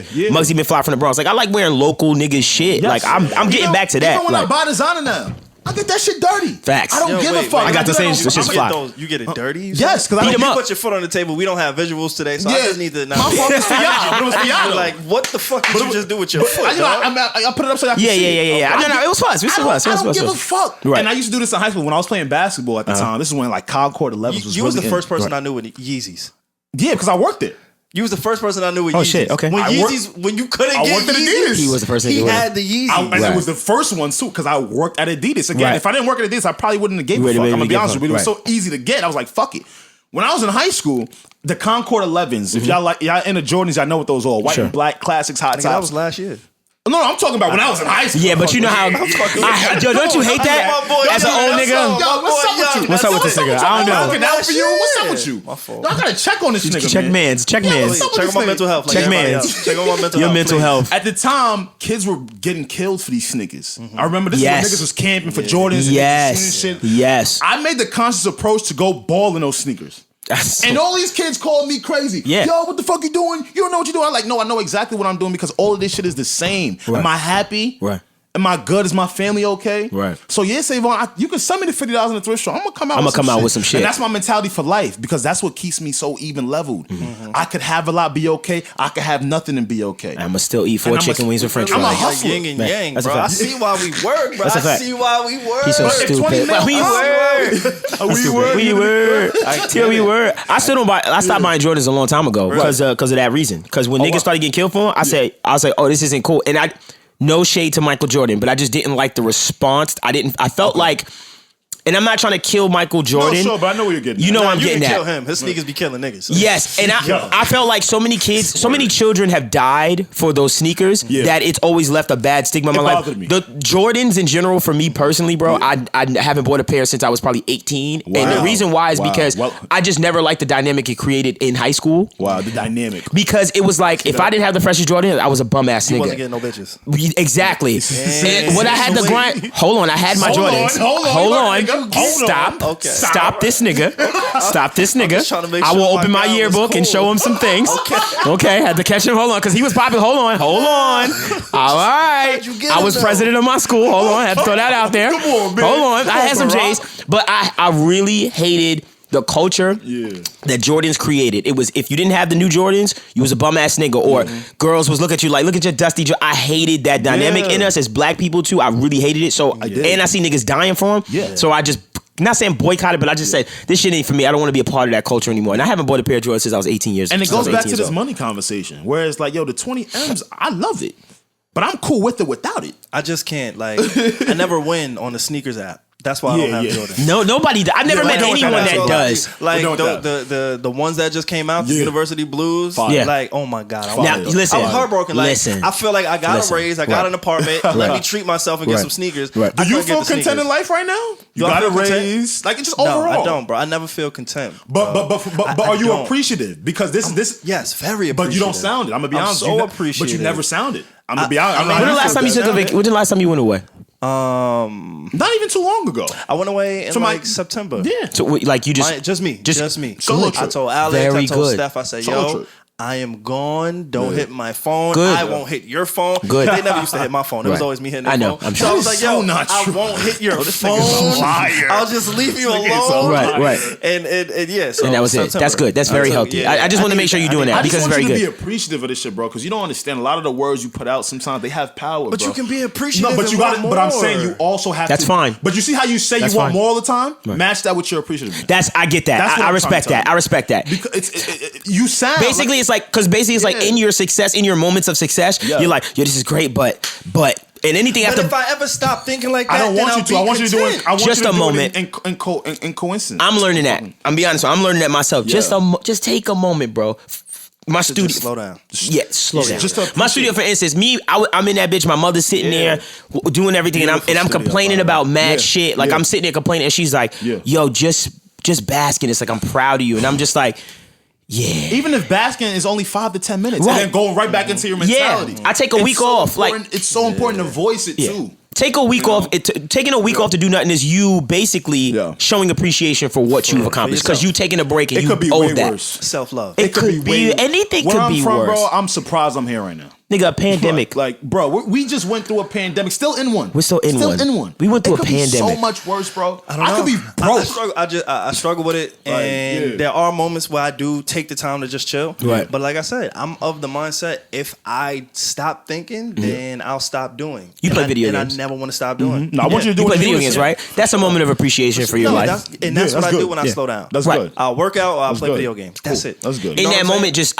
not saying, "Oh, do this," but in that moment, definitely take a moment and think. Because it can't be doing in unison. I want to do a lot with my life, SaVon, Yeah. but I don't necessarily voice it so much because I want to be enthralled in it while I'm doing it and not discouraged if I'm not. That's true too. It's like all of this shit to me, SaVon, is just a mental game. But it's just a mental game, just to help myself. So can I ask you a real question? Yeah, a personal question. Then I want to get to your man. Yeah, my man. Oh shit, Who's your man? Oh no. Okay, wait. Go ahead. I'm scared. So for Facts. me, I'm always quick to give up. Yo, I can't do this. I can't be me. I can't ascend without Alex because I know what Alex brings to the table as far as just a personality, like a personality mesh. Right. You see what I'm saying? Alex, the way that he is, the way that he thinks, the way that he moves is almost opposite of me. Yeah, we do have the same kind of moral compass. Sure. Yeah. Right? You know what I'm saying? Sure. Which is the foundation of why we kind of work how we Yes. work. Because although we argue, although we fight, and bro, we have gotten into it. I'm so sure. We've gotten into You're it. creatives. And then we've had to show up and sit. You see that corner, bro? Yeah. It ain't big. Knee to knee. After we that's where y'all sit, by the way? Right there, that's our little spot. I've always wondered, like, where the fuck are y'all? Okay, cool. Okay, cool. So we've gotten into it, screaming matches, arguing. All right, my nigga, I see it. All right, click. Right. And then we got to show up to work. And then we have to handle business. to figure it out, right? Yeah. So Alex, for you, I'm quick to always give you your praise, bro. Yeah. What is it about me where you could say the same? Like, yo, you know what? I kind of see how he balances it out. With something specific or anything, personality. But see, I know why you do it. You have because again, I'm a different person. Let's really have a conversation. I'm the person that with the people in my life, I pay attention to what they do, how they respond to things, what makes them happy, what doesn't make them happy. Everybody doesn't do that. No, they don't. No. They rather assume this X person is acting a certain way. So SaVon, me working with you comes a part of understanding you. Yo, SaVon's doing this. I know where that's coming from. SaVon's a hard worker. That's why he said that. Yo, SaVon is irritated about this. Why that's coming out. It's never like a personal thing for me because I understand you. I feel like a lot of people don't try to understand the people they actually deem to fuck with anymore. So a lot of this shit be like of surprise in a sense. But that's on you.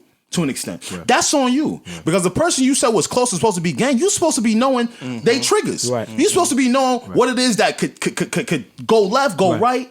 But people don't do that no more. So SaVon. So that's my answer to you, bro. I know you, so I know exactly what he wants to do, what he doesn't want to do. You know what sets him off. I know what it's sets a relationship. him off. That makes sense. Man, woman, guy. And because it's he's a such a hard worker, that's always in the back of my brain. SaVon just want to be. He just wants to be bigger and bigger and bigger and as bigger. he should because he deserves to be because he's so talented. Right. But see, I always keep that in the back of my brain. Right. That's always there. Good. But also respecting him in the same sense as to why he's doing certain things. People don't do that. No, that's love. That's love. Because I can understand where you're at, where you're yelling. Let's say, for instance, I work for you. You're yelling at me. Right. I can internalize and say, I know why he's doing this. Because he's doing this out of respect of he wants to be the best and bigger and stuff like that. But I'm gonna let him know, hey, slow down. I understand you. You know what I mean? But that's literally all of our conversations. Some people are just not like that. Absolutely. It's just, and I just always wonder that, like I said, because even outside of like when you and I aren't in the same room, I'm always telling people like, yo, fam, I could not do this shit. He does. I'll tell you from experience. He tells me that all the time. You asked me today, what was it that I care about?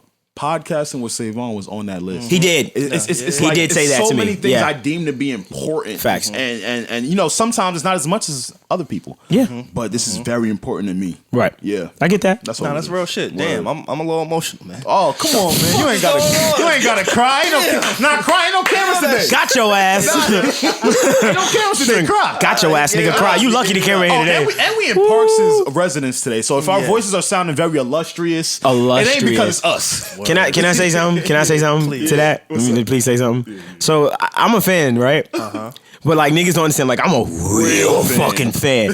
So when this nigga said, "Yo, we gonna do the pod," You want to come through? I said, yeah, fuck yeah. Fuck yeah. I'll come through. He said, yeah, all right, it's going to be at Parks. I said, okay. Let me tell you what I had to do today.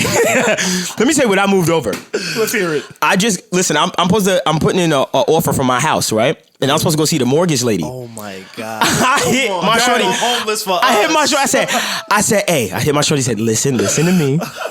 Can we, is it possible if we move this? She said, it's okay. I said, all right, That's cool. love. Shout out to Because Shorty, man. I was going to reschedule. I was like, listen, I can't do today. Let's go with love. Just for me. That's love. I just want y'all to know where I come from, how much I respect this environment, this space, the team and everything. Just for me, I didn't care if a camera was here today. Yeah, This is for me. And I was just like, wow, this is a place that I frequent every twice a week. Patreons. Yeah, like just... Yeah.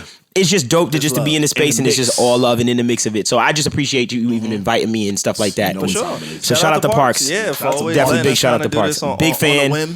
You know what I'm saying? Because and one of the reasons that we don't have cameras whenever we record here. So this is the other thing. Before we get into your man, I believe Derrick Jaxn.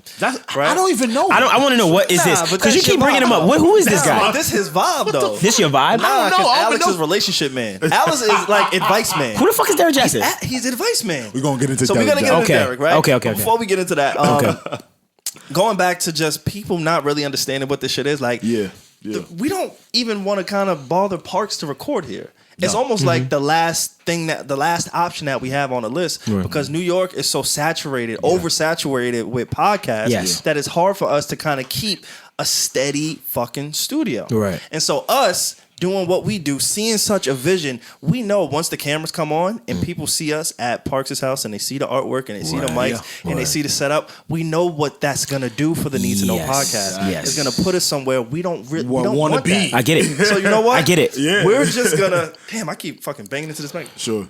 We're just gonna put out the audio, let you guys know why there's no visuals, and we'll go from there. That's dope. I think people will respect that a lot too, by the way. Like, And by the way, you can record with me. I don't know Again, why. it goes back What to are you like doing? he said, we don't. What do you guys We're do? not trying to take that it likeness. was last minute. It was last minute. It was Yeah. quick. We Well, just it's okay found of you.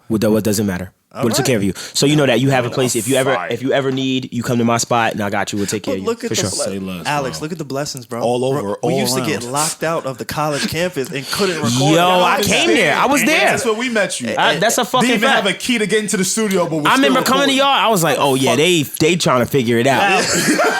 I was like, these niggas. I was like, when you gave me the Addy, and I was like, yo, is it in the school? I was like, yo, these niggas. How old are these niggas? Yeah. And I was like, what the fuck are they doing? You I said, was nah, like, these little kids is really I was trying like, to get they it are- in. These are children. trying to figure I'm it gonna out, meet. man. That shit was crazy. Yo, when I go back to that moment, if I look at that picture, y'all look mad young. Like just we all look mad young. I had a video shoot. I be canceling shit for y'all forever. I had a video shoot that day. I was like, yo, we gotta rap. I gotta go. I gotta fucking go. Crazy. That's love. But that's Show because up. you kind of believed in us and you saw the vision. So Showing thank up, you. bro. Shout It's out, shout important. out for Showing that. up is important. Your man's. And I like that question from Shade Room. Perfectly justifiable question. Why? Actually, we'll start with this. But, a lot has been said already about what was the cause and all that other stuff. Some of it is true. Some of it is completely false. But the truth is, and I'm saying it here now, is that Derrick Jaxn was involved with other women outside the marriage. And by involved, I want to be clear. I'm not talking about just... That's him and his wife. casually Okay. kicking He's holding it, hands. Maybe a lunch or Very something like firm. that. I'm talking about... Why she look as serious scared? as sex. She do. To sexual flirtation and meeting up and that kind of thing. Mm-hmm. And some things that otherwise may be considered okay by some in terms of like just chatting or married checking man. on people or being checked on by people that I've had a previous encounter with. But without my wife's knowledge of it and with us having a sexual history, all of it falls under the umbrella of inappropriate, cheating, affair, stepping out. Definitely. But why she look scared? So are people giving him shit? So what is? So you tell me now. Give me a synopsis of what the Who fuck is he it? first? That too. I was gonna get there. Because SaVon is familiar, but he Right, calling so him you know my what? man. This is what I'll do. I'll go to his page and I'll tell you who he thinks he is. Okay. Okay. I like that. I detected a slight bit of shade. Just a bit. Just a tight bit of shade. Well, his bio is healing and healthy relationships God's way. No, it's not. So self-proclaimed, he is a relationship expert, relationship guru. A lot of times where you see celebrities go through relationship breakup, cheating scandals, he'll give his opinion. You can find him in some of your favorite Shade Room comments condemning men who are cheating or going through other scenarios that don't deem favorable and, just being in a good, healthy relationship. I see. So now, this is who Derrick Jaxn is. I was introduced to Derrick Jaxn listening to the Brilliant Idiots podcast. Okay. And then I found him. You can see him online wearing shirt. Yo, first of all, he's brolic as fuck. Okay, he wanted them. No, I'm gonna he be looks honest like with you. a lineman, bro. SaVon, that wasn't the first words you were supposed to use to mean? describe this. I was, The first words that came out your mouth was, yo, he said, he ain't have on no shirt. he said, first off, this nigga fire, bro. Nah, I didn't say. He said, first off, this nigga's packed. This nigga's fire, bro. That, That nigga was mad hyped to talk about how he looked with no shirt. He said, but let me tell I've you. never seen him without a shirt, though. I saw him in a shirt that said, Well, guess what? I've seen him. I just seen him with a shirt on. That was my first time. I don't know what shirt you're looking for, but I seen him with a shirt on. It's okay. It was a shirt that said black men don't cheat. Sexuality That's is a all I was spectrum. gonna say. It's okay. That's all I was gonna say. I know, bro. You see him, the black men don't cheat shirt. He's wearing it proud. He's open on that. So he's one of them. One of those. You know what I'm saying? Okay. He's Those. been doing his whole his claim to fame is healthy relationships. Healthy relationship. That's his and thing. holding men accountable Okay. for being pieces of shit. Yeah. Okay. Comes out this last week. He was actually in an affair Right. with a woman. Multiple women texting, meeting up, flying them out, flying their friends out, Ooh. paying for the meals, all of this. Okay. And this is the nastiest part about this. What is it? He was sleeping with women in the same bed that he laid in with his wife. Oh, yeah. So on all levels, you are a false prophet. Yeah. That's what On all levels. You know what makes it makes it so big is that he prides himself on that, so it's contradicting to your personality. It's your Now job. I just think you're fake, and it just He's you're made trying a to living and a career Yeah. off of this. That's What weird. I'm trying to get through. How did this? And I see a lot of people were also angry at the fact that people weird. felt like he kind of prepped his wife, right? Hell yeah. To kind of just like Sit there and sit there and you know we just say I'm gonna say what I want to say and you say this. Hold my hand. So it kind of looked a little bit manipulative in a sense. So it's like you're already this guru and you're not following your own teachings, and now it looks like you're being manipulative with your wife, and you're calling yourself a healthy relationship. Okay. So what he used to do I is like understand. a lot of the times he would take a relationship or a scenario within a relationship, Sure. and then he would react to the scandal or Okay. to the issue Right. that is in the news, Right. right? Okay. So Okay. what he did was he recreated that same scenario with himself, even speaking in the third person. I'm gonna play this, y'all. Let me know. So what he y'all think. reacted to his own shit. That is some narcissistic Your own shit. willpower, your own values. You have to have. So this the first will clip to God. is him. This is the cleanup, right? This is not. He's not reacting just yet. Okay. Right. So that's the actual video. He, apologizing kind of vibes. Away from Okay. certain things, to not operate from your lowest self, whatever it may be. He's about So- to react. When I looked in the comments of this video, I don't know if old boy was trolling or not, but he said, D, I think I want to see a reaction to this video. So let's do it. And by the way, I'm going to speak in third person. This is a sick. lot of you already This is seen sick. this, but this is Derrick Jaxn. A lot of people think of him as a relationship expert and guru He's and all of talking to that. himself. Well, I'm not he and gonna his lie. wife are He making needs this a little video help, because bro. apparently at some point in their marriage or maybe even beforehand in the relationship, he didn't take his own advice and he stepped out and he got involved with other I ain't gonna women. hold As you. heard them say. This is sick. Now, It's upon something. further This is sick, bro. inspection, Nothing Like, really stuck out to me about him, but more so about the wife. Like I heard her say that she stands with her husband. She's proud to love him. I heard her say that speaking. this is some time this ago. nigga They've sick. already processed this, In regards to overcame his this, wife. dealt with this a long time ago, and nothing's really new to her. But just by her body really language, new to I her. was really wondering, like, did he force her to do this video? Like, she looks super uncomfortable, like she doesn't want to He's be talking there. about But then I watched himself. that they did, And you know what's crazy? He's reacting to his own cheating. that is one of the sickest things I've ever seen, bro. I'm not gonna lie. That's the most one of the most And you can see it in his narcissistic eyes if you watch this video, y'all. Look at what look at what the internet is doing, bro. It's wild. I ain't gonna lie. That was a out little. here, that was bro. borderline disturbing. No, yeah, no, I'm It a was bit- like I'm a bit taken That's your off, first I time ain't seeing that? Yeah, 100%. Hey? I didn't even know who Derrick Jaxn was. I didn't know who he was I saw either. the internet going I crazy. thought you got some inspiration he from him, needs. low key. He Like, I needs thought- help. He needs to take. I'm a He needs to take relationship a. He needs to take a break from the social From the media internet. shit, and he needs to really just Evaluate himself, and he needs help. I think someone should help him. And I don't mean that as shade to Derrick Jaxn. Like it's straight up, bro. Like brother, I just really genuinely would like to see you healthier, and because that felt disturbing. You know like what's that fucked felt up to me? strange. A lot of people. Again, as I got a little bit more attention, doing what I do, and my relationship was almost. It was a storyline at one point. And again, just the word storyline on a podcast, y'all need to understand this is a show. It was a storyline, a reoccurring storyline of me and my relationship and the wild shit that I was doing. Yeah. Right. One of the reasons why I've chose to be single for as long as I have, not because of any other thing, then I never want to be this guy.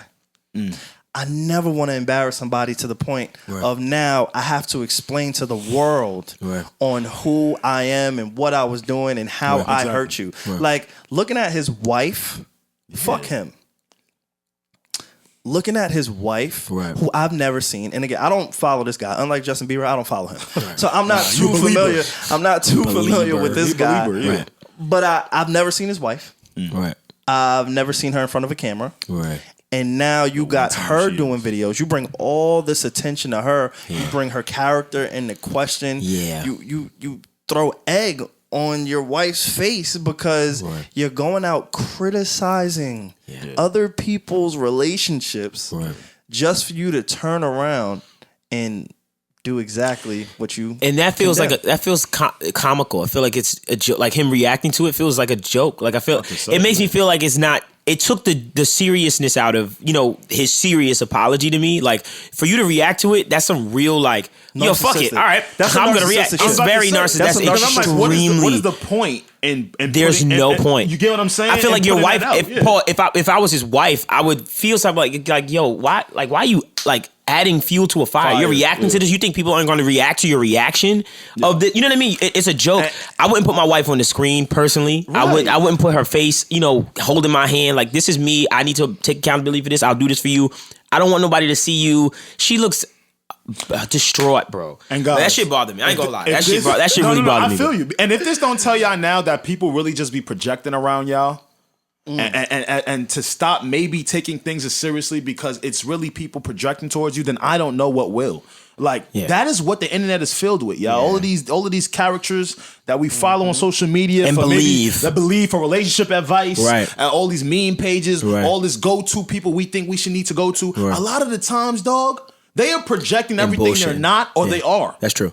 Stop believing it. Stop believing. Honestly, bro. Real talk. Tell you. We live in a place right now where the more followers you have, the more trust that people have into your word, which is nuts. And it's unfortunate, right? Because I could sit up and bullshit you for fucking 50 years and grow this million people following, and then you believe me. You know what I'm saying? So I think what people have to start doing is you got to start looking at people and not taking them for face value. Instead, you need to look at the character person, which you can't because guess what's the internet? I only post my highlights.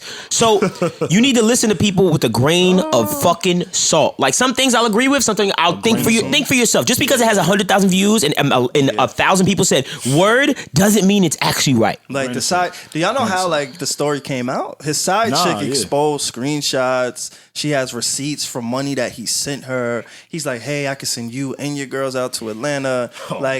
It's really sick. It's really nasty what is going on in the world on the internet. If he wasn't the guru that he was and his profession wasn't what it was, I wouldn't even bat an eye at this. I'd be like, man, you fucked up and hopefully you can, right your rights. But when you are the person that condemns others for this act that you're criticizing, now I'm judging your character completely. And I have a right to do that because you're giving me one, but you're doing two. So, wow. Life is a balance. You lose your grip, you can slip into an abyss. No I can't wait for live shows. He go in charge of every move, he's a star. And we can't look away due to the days that he caught our hearts. False prophets. Apart, but we bunch of them out here. He's a false prophet, man. You know what I'm saying? I do have a deeper conversation within this. I guess around relationships. SaVon calls the relationship guru. That's funny. You are. I'm just trying to figure everybody out, including myself and women, bro. If you got especially women, hey man, I'm writing a book. Hey, fuck it. If you got, if you need any insight on, no. I'll tell you, gonna co-write. I got time on one. Okay, I got time on one. I got a lot of time on one. Now, mind you, this scenario is really nasty, and I didn't know this was the example I was going to be arrived with when I brought this topic up. But we are here now, and it does have to do with cheating. So I'm kind of glad we kind of spoke about this. Okay. I have a question that I want to pose to the two of y'all. Does how you get cheated matter or not? Let me. How you get cheated on? Does how you get cheated on matter or not? I'm gonna fuck your head up. OD. Let me explain. Right? Go ahead. No. Now, would you rather someone cheat on you because they were horny, I don't like this topic. or or would you rather somebody cheat on you because they have issues with you? Oh, maybe they feel like what you can't provide, this person could provide real quick. We spoke about no iron threesome just last week. You get what I'm saying? Because I had this conversation this week because I felt like cheating is not so black and white. Nope. It's really not. No. It's real. There's right and wrong. Yes. No, of course. That's Sure, there's always Go right ahead, and wrong. I'll let you finish. Go But ahead. cheating itself, there are so many factors that go into why people cheat, right? Now, Don't cheat on me though. I mean, nah. Don't cheat on me, though. Don't cheat on me, though. Nah, Well, nah, of course, obviously. Don't cheat, obviously, right? Yeah. But on a for real level, like, we've seen people cheat because, I was in a moment, I got caught up, I was horny, I did it real quick, I wasn't thinking. But on the flip side of that, we've also seen people cheat because maybe they're not getting what they want from their significant other.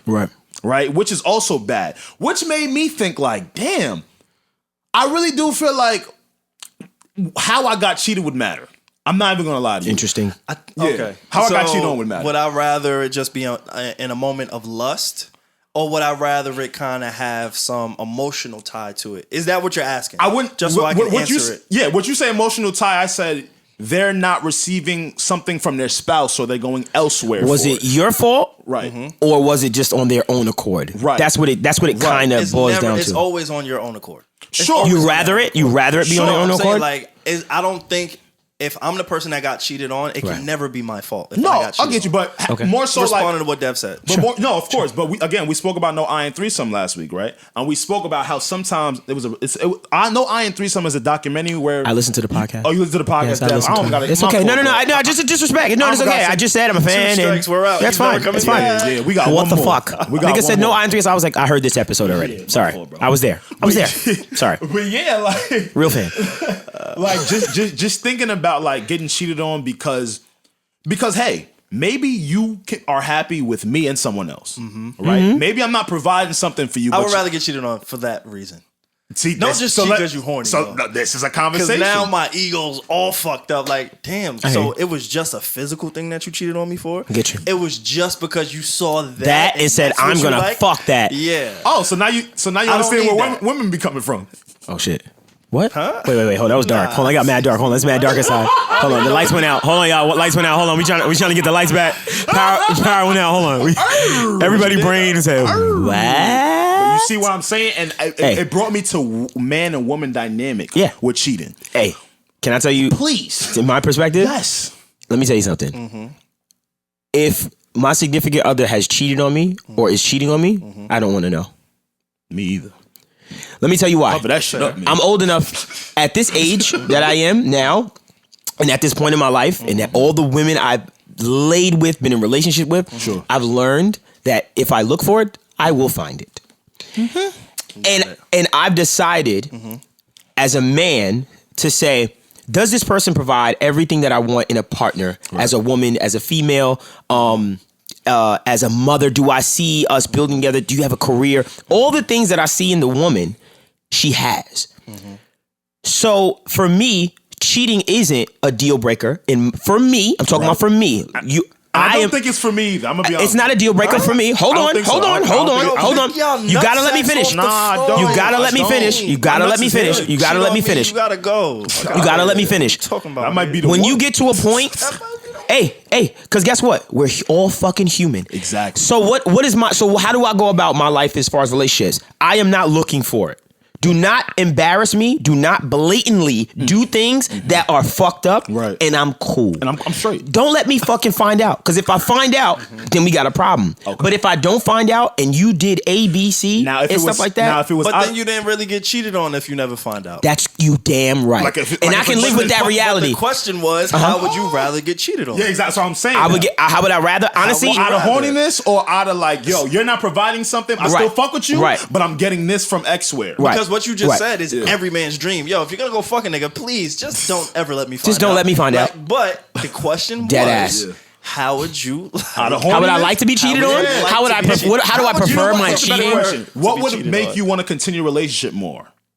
What would keep me there more? Which would keep you more? Of course it would be, oh, you cheated because I wasn't providing something. Because if it's out of lust, you're definitely, this is going to continue to happen. Because you be like, sometimes you get horny, you just randomly fuck a dude. Okay, cool. But if you... Can we change topic? Right. I don't even got a girl. You got PTSD, relax. They got crazy PTSD. He can't be Crazy. talking about it. Hey, listen, I ain't looking for it. I learned that a long time ago. If you look for it, you will fucking find it, okay? There's... My shorty is not fucking perfect. I am not perfect. You're going to go in my phone, you're going to see something. You know about that. Yeah. So now you over here saying your girl can't cheat on you. My peace of mind is... What about progression? My peace of mind and equilibrium is way more important than you could. Hey, you cheating? Don't let me find out. If I find out, I'll fucking kill you. But just I'm curious to hear Alex's take. I'd rather you just be horny real quick. Damn, what? Rather it? Yeah, cause Pete, like maybe I'm out of town.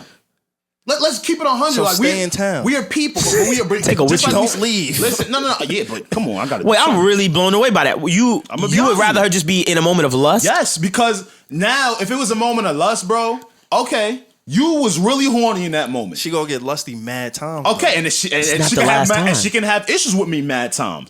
But if it's more so like it wasn't an issue with me per se, that means like it isn't necessarily an issue. But you were horny in the moment, so you had sex. So my brain goes, no. If you did it because you had an issue with me, there's something deeper here.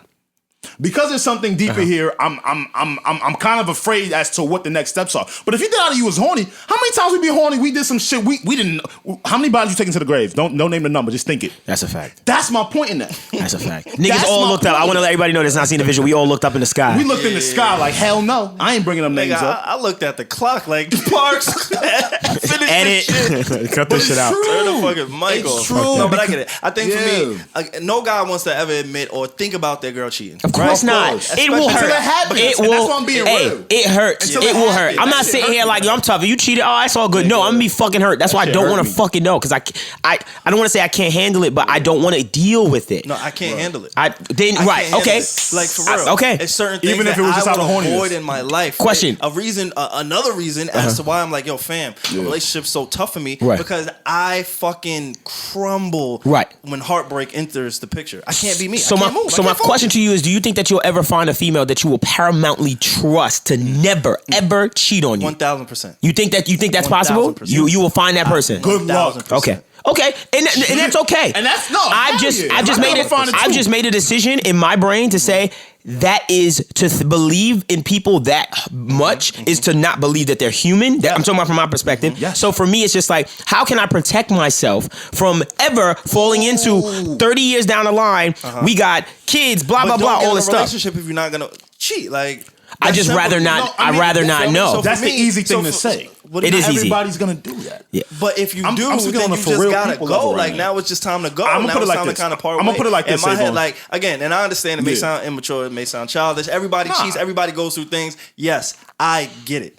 But for me, the reason that I protect being single so closely and guard that shit is because I know when it's time for me to really go, I'm going. Yeah, I bet. No, you do. I hear you. Go through shit. That's right. We That's can right. go through shit, but there's certain things that, all right, I can't accept, I can't take, I can't handle. Because if SaVon, like you said, I'm obsessive. I don't stop. I work. I keep going. The train always has to continue to go. In my personal life, professionally, Alex, you see how I would transition. Like this shit just has to go. This is how I'm wired. 100%. So for me, I know my kryptonite. No, 100%. Heartbreak is my kryptonite. I won't put myself in a position for that until I feel safe. So cheating for me is like I won't allow anybody to cheat on me until I feel secure in all aspects of my life. Well, I'm gonna be honest with you. I don't know if you're ever gonna get there because we don't know if we're ever gonna get there. But what I will tell you, SaVon, from my other relationships, let me tell you what I will tell you. I was very naive in every relationship I've ever been in. Absolutely. Okay, I'm so grateful of it now because it woke me up to like people. Yes, people can act like they're okay. People change, and really not. You get what I'm saying? If that means we have to communicate and I have to understand why you did certain things because you're human. So that's another thing I was doing. I was on some like, nah, we in a relationship. It's me and you. Fuck out of here. There's nobody else that can interfere in this. Ain't no way. But guess what though? It happens. Yes. And I'm speaking to the real right now. Yes. It happens. It definitely happens. And I was so For you naive to this shit, fam, for any nigga in the world. Let me say this. I'm gonna leave you with That this. shit back. For any I want a nigga, refund. for any nigga in the world Yeah. that thinks for one fucking second that That your you- girl is the most perfect You don't know your girl. person, that.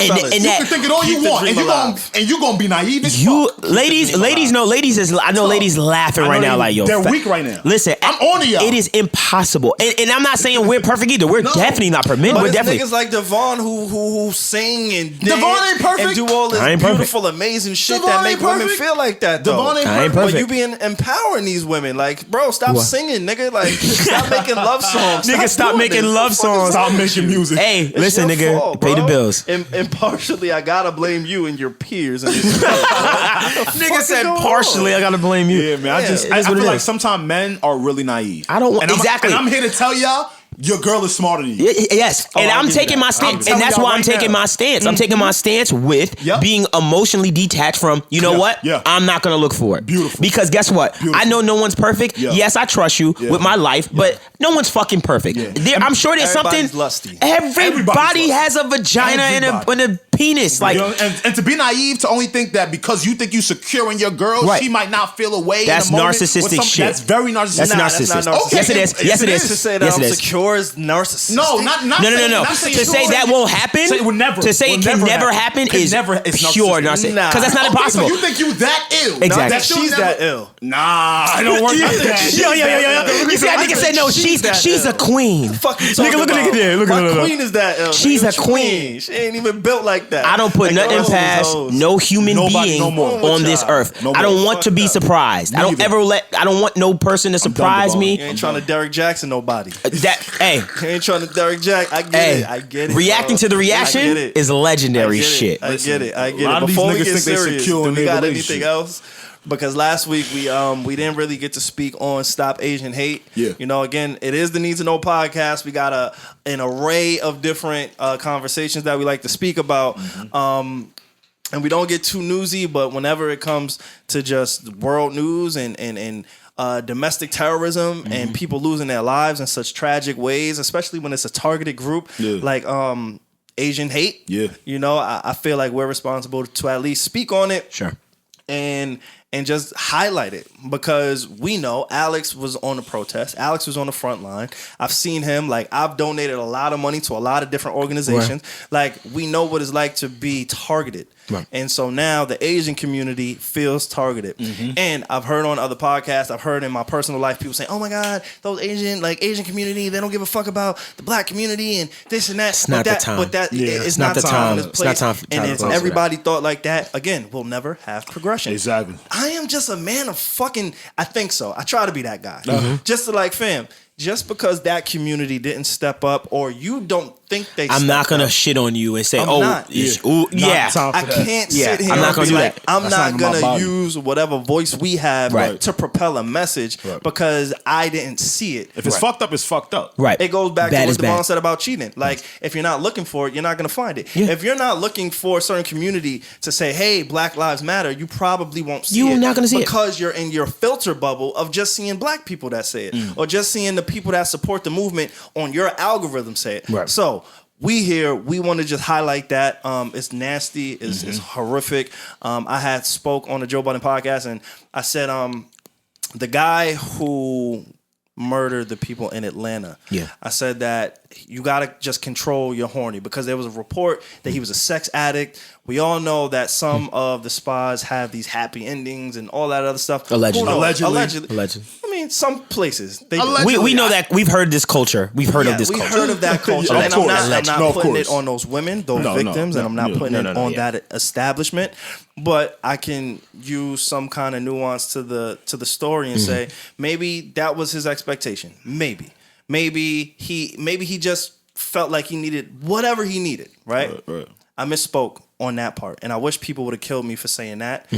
Not the Justin Bieber shit as much. If I'm being honest. Gotcha. And the Rich the Kid thing. Gotcha. Like, I got killed a lot for certain just I bet you words about did. baby. So what did you mean though when you said what you said? Just to Right. clarify, for Well, me clarify. personally, Yeah, like just yeah. clarify, what did you mean? I said, it sounds crazy to say, but I said You said control. it. I said control your horny. Oh. in regards to that situation. Yeah, because the reports was he was a sex addict.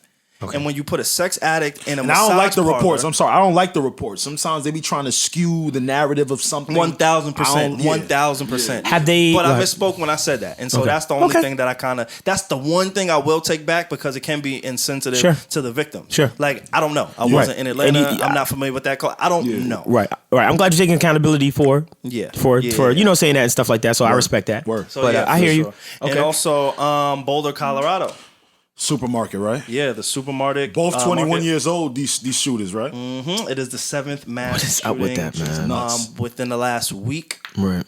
That's being reported. A mass shooting is any kind of death total in one scenario that included 4 people or more. Yeah. Right? Yeah. How many people were hurt?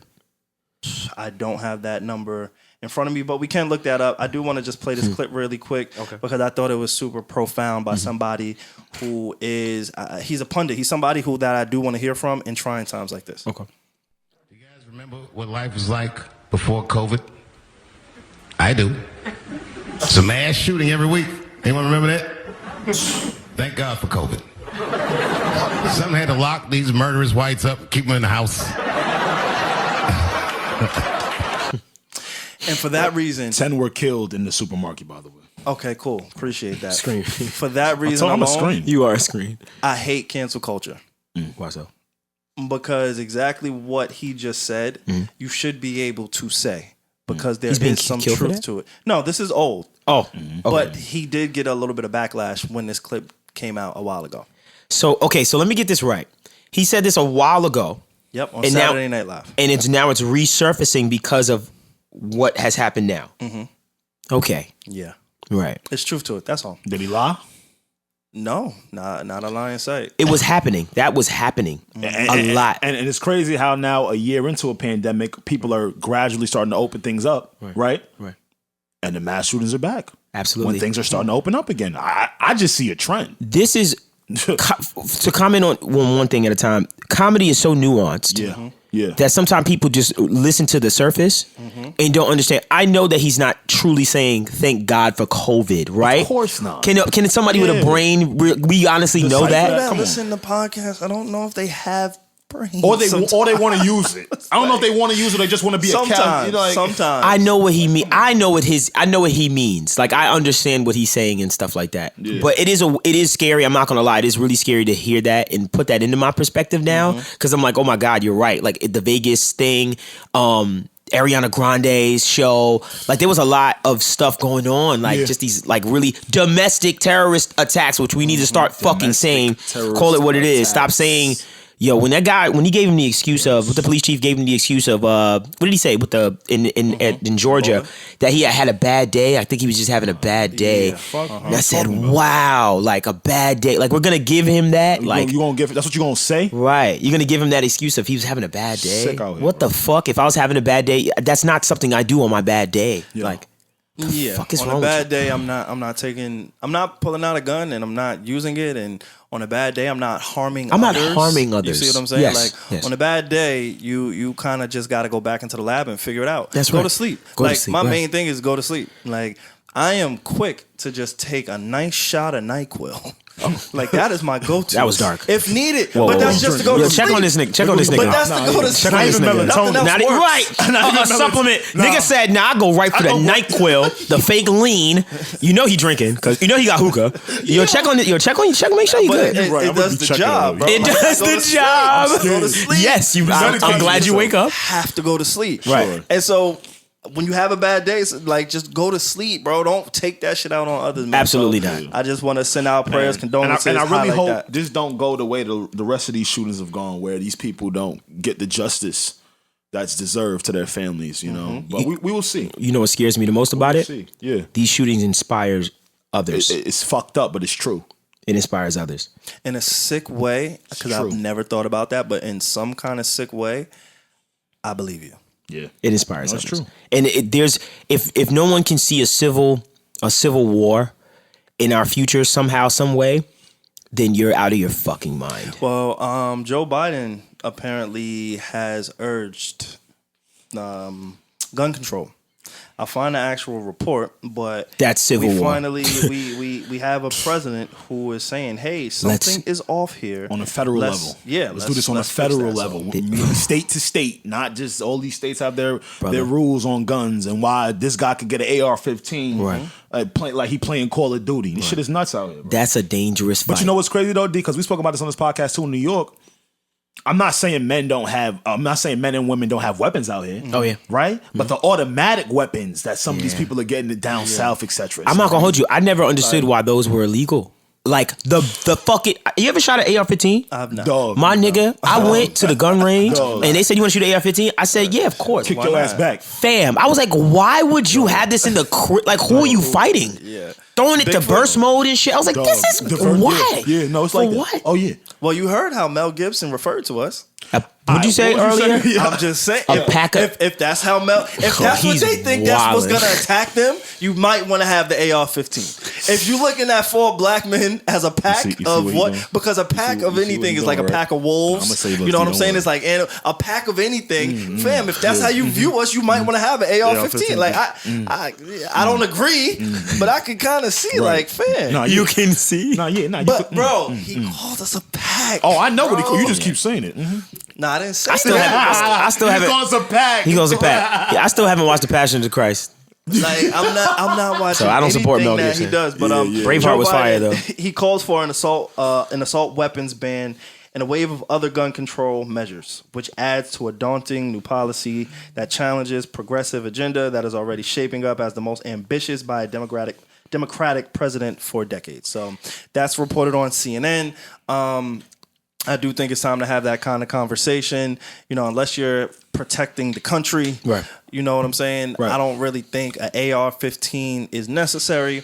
But again, I'm like the worst person to talk about gun control with. Right. I think anybody who lives in New York for the most part who doesn't have that kind of experience. Yeah. Because any guns that we know or that we've seen, 9 out of 10 are illegal. Yes. 9 out of 10 we shouldn't be like, you know what I'm saying? Yeah. And that comes with a whole different conversation than saying, hey, the guy in the Midwest who's used to having his gun, like the gun is a part of their family. It's their like the gun is the dog. It's the dog. It's the pet. That's nuts. Yes. You feel what I'm saying? I'm from the South. My family's from the very deep South, and guns are very much a part of our lives. And I don't identify with that because I was born and raised in New York. I get it, and I understand. Like, yo, fam, I get it. If you have a gun, you're probably that's a 3 to 5 in New York. Yeah, easy. Each bullet too. They judge from the bullet. See, my family is not. I'm not saying my family's big on guns, but they are from the South. Familiar. They're very familiar with guns. I'm not a fan, right? But I'll go. But I make sure I know how to shoot one. That's something in my family. Like I want you to know how to shoot. Don't fuck with D. Hey, listen, man. Not me, nigga. What you got? Who IG you was on? Some chick shaking her ass. I felt it. I felt it. You can feel it. You know what on his Explore page. Oh yeah, facts. Yo, that's a way to judge a nigga. Yo, honestly, if any of y'all friends, if you ever want to like understand them and say like, let me figure out who the fuck you are, just ask and say, yo, pull up your Explore page. You will find out who the fuck they are. But we shared that before we recorded, and I fucked with y'all. I was really. I ain't gonna lie. I was very impressed with all of y'all. I was like, oh, y'all good. All right. Just some calls over here. You know what the next thing I ask for? I'll ask to see niggas text emojis and see your frequently used. Okay. That tells me a lot about you too. I'm gonna go to it right now. I tried to start that trend on Twitter. Somebody stole that shit from me. Of course they did, and they went viral. Yeah, it went super viral. I'm not gonna say who. It was another R&B nigga. I was tight. Okay, so it's the champagne glass. Champagne glass. The crying face. The crying face. That looks like you're laughing. And the laughing face. Your laughing face. I just be laughing. You just laughing at niggas. Mine is the prayer hands. The sweating emoji. Fire, because you know you sweating about I'm sweating about mad shit, nigga. When niggas say, yo, Dev, like for instance, when this shit drop and the niggas text me, I'm sweating, nigga. Then I got the fire emoji because niggas send me music, so I just send the fire back like, oh, fire. Okay. Then I got a thumbs up, like, cool story, bro. Then I got the shade face, and then I got an ice cold, like that's ice cold. I'm just shady. SaVon the tongue? Facts. I'm just waiting for a nasty one. I don't have to. Hey, let me see you know who nasty? Niggas that got he got the space monkey holding his eyes. Yeah, okay.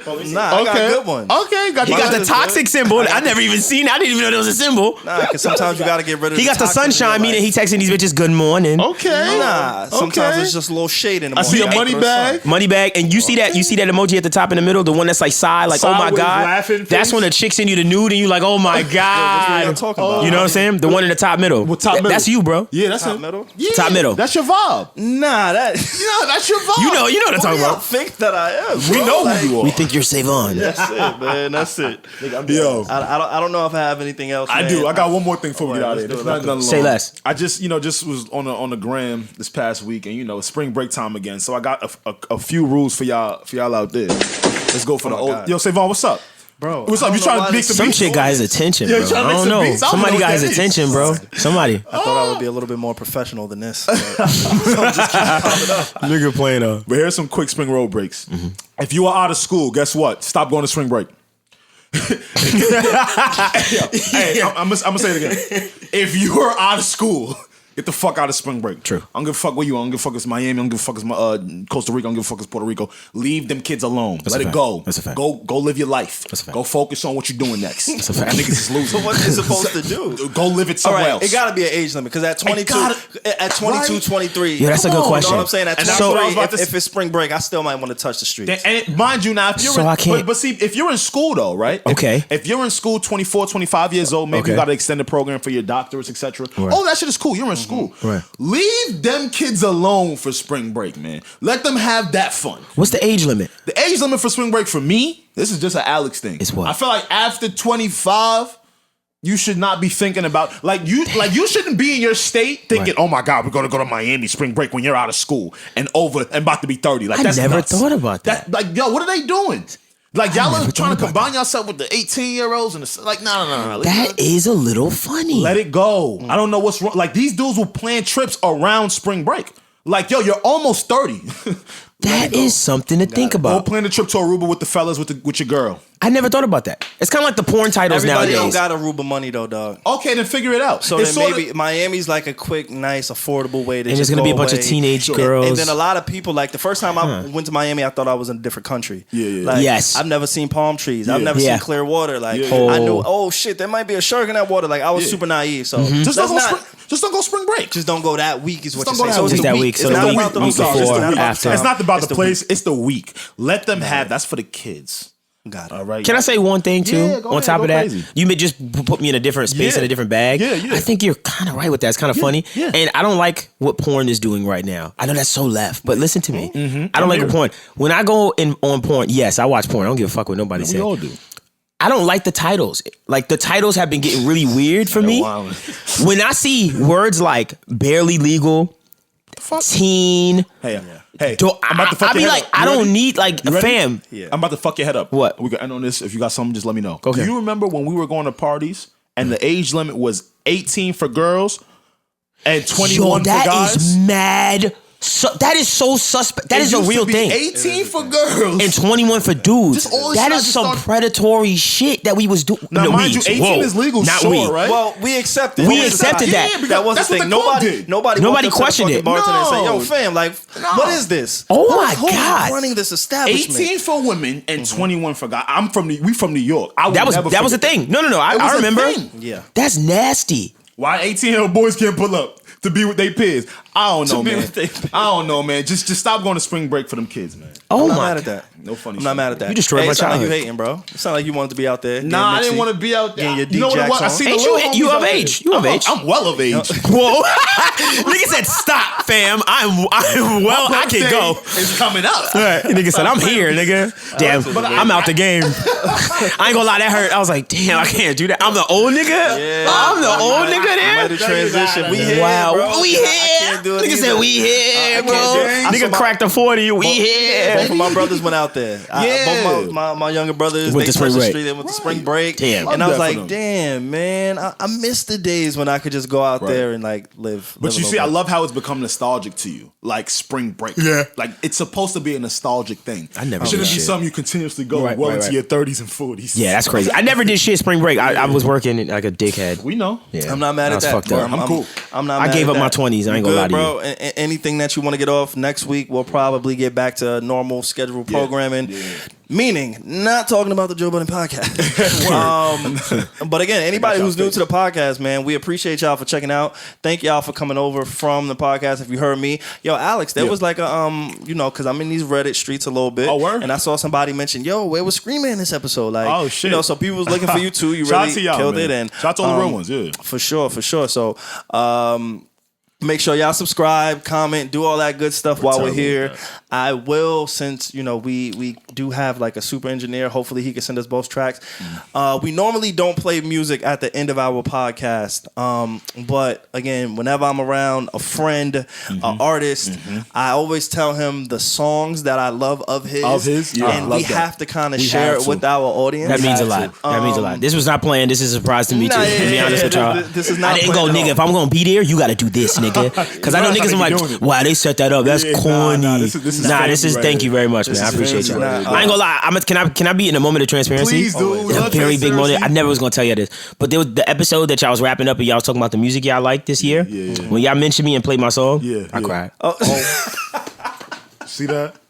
That's love. I ain't gonna lie, because I was having a really bad week. Wow, yeah. Like just with you get down on yourself, and to be listening, just riding, not thinking nothing, and then for y'all to play, I was like, wow. Like somebody that's likes, crazy. just that moment of reassurance. I really appreciated that. I think I text y'all. I text both of y'all. So just throwing that out there, I really did appreciate that. When niggas play my music, like that means the world, bro. Like you know what I mean? Like so, I appreciate that. Me not telling you nothing or see, I didn't even see y'all in a while, but just you, just like yo, I appreciated that. That's all I gotta say. For sure, and thank you for always pulling up. Of course. Even if you gotta go close on the house. Yeah, you know what I'm saying? Like I give up a lot for the pod. Where can some of the people find you, bro? Before we get into your music, you can find me anywhere on any social media platform or any music platform at Devvon Terrell, DEVVON TERRELL, double everything, on Instagram, Twitter, Facebook, Spotify, Apple Music, any of those things. I hope y'all good with all those platforms. Nah, by the way, y'all good? Because I feel weird even saying the word, the S word here.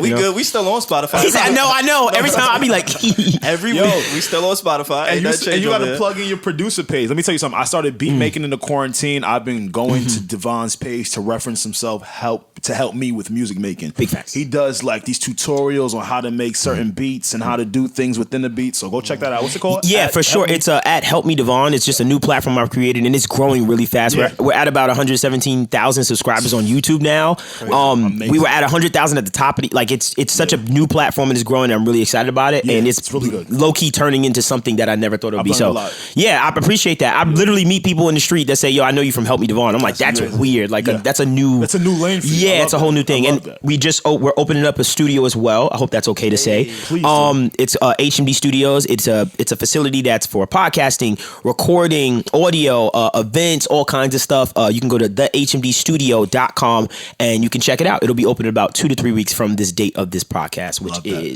is it okay to say the date? Please, bro. March 24th. Whenever you so want, a little bit, whenever. it'll be probably like next month, it'll be open and stuff, but go ahead, check it out. It's a dope space. Yes. I am looking forward to anything that you do in a podcast realm. Right. We spoke about having a podcast earlier, and that everything. I had to go through it too. Yes, I had a podcast. Right. We had to revamp. Right. People didn't see the vision. People didn't understand. Right. People didn't really want to commit to it. Right. So I'm looking forward as a fan to seeing what you do, your podcast, if you ever decide to get back in that space. Oh yeah. And thank you for believing in us, bro. Yes. I think one thing I could take away from this episode is, again, anybody who's made it to 2 hours and 5 minutes in, that means you believe. That means you kind of understand. That means you're on this journey with us. You're not a fair weather fan. You're not fickle. You're growing with us. You're watching us grow because...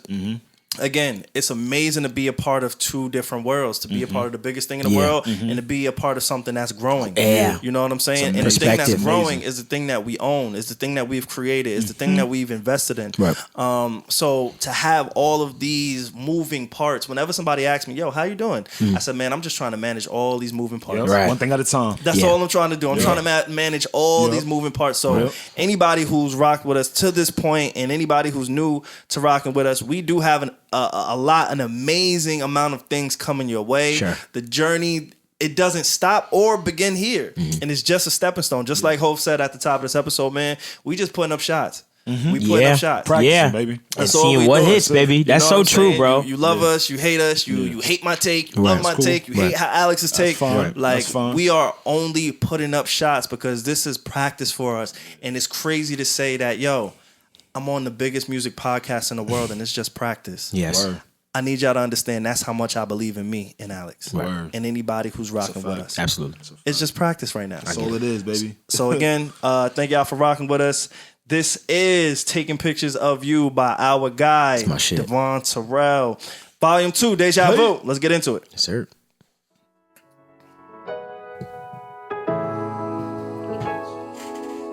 I fucking love this song.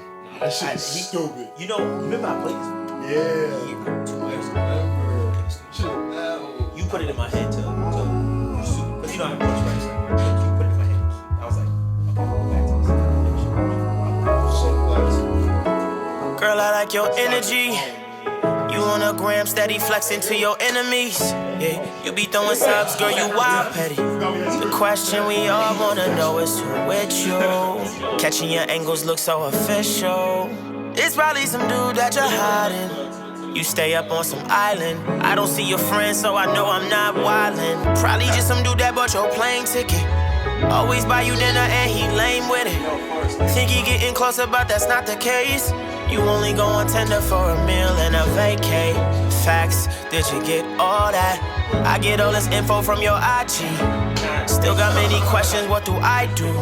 But am I gonna be the dude just taking pictures of you? I wanna be in the pictures with you. Yeah. Who's taking pics of you? Yeah. I wanna be in a pic with you.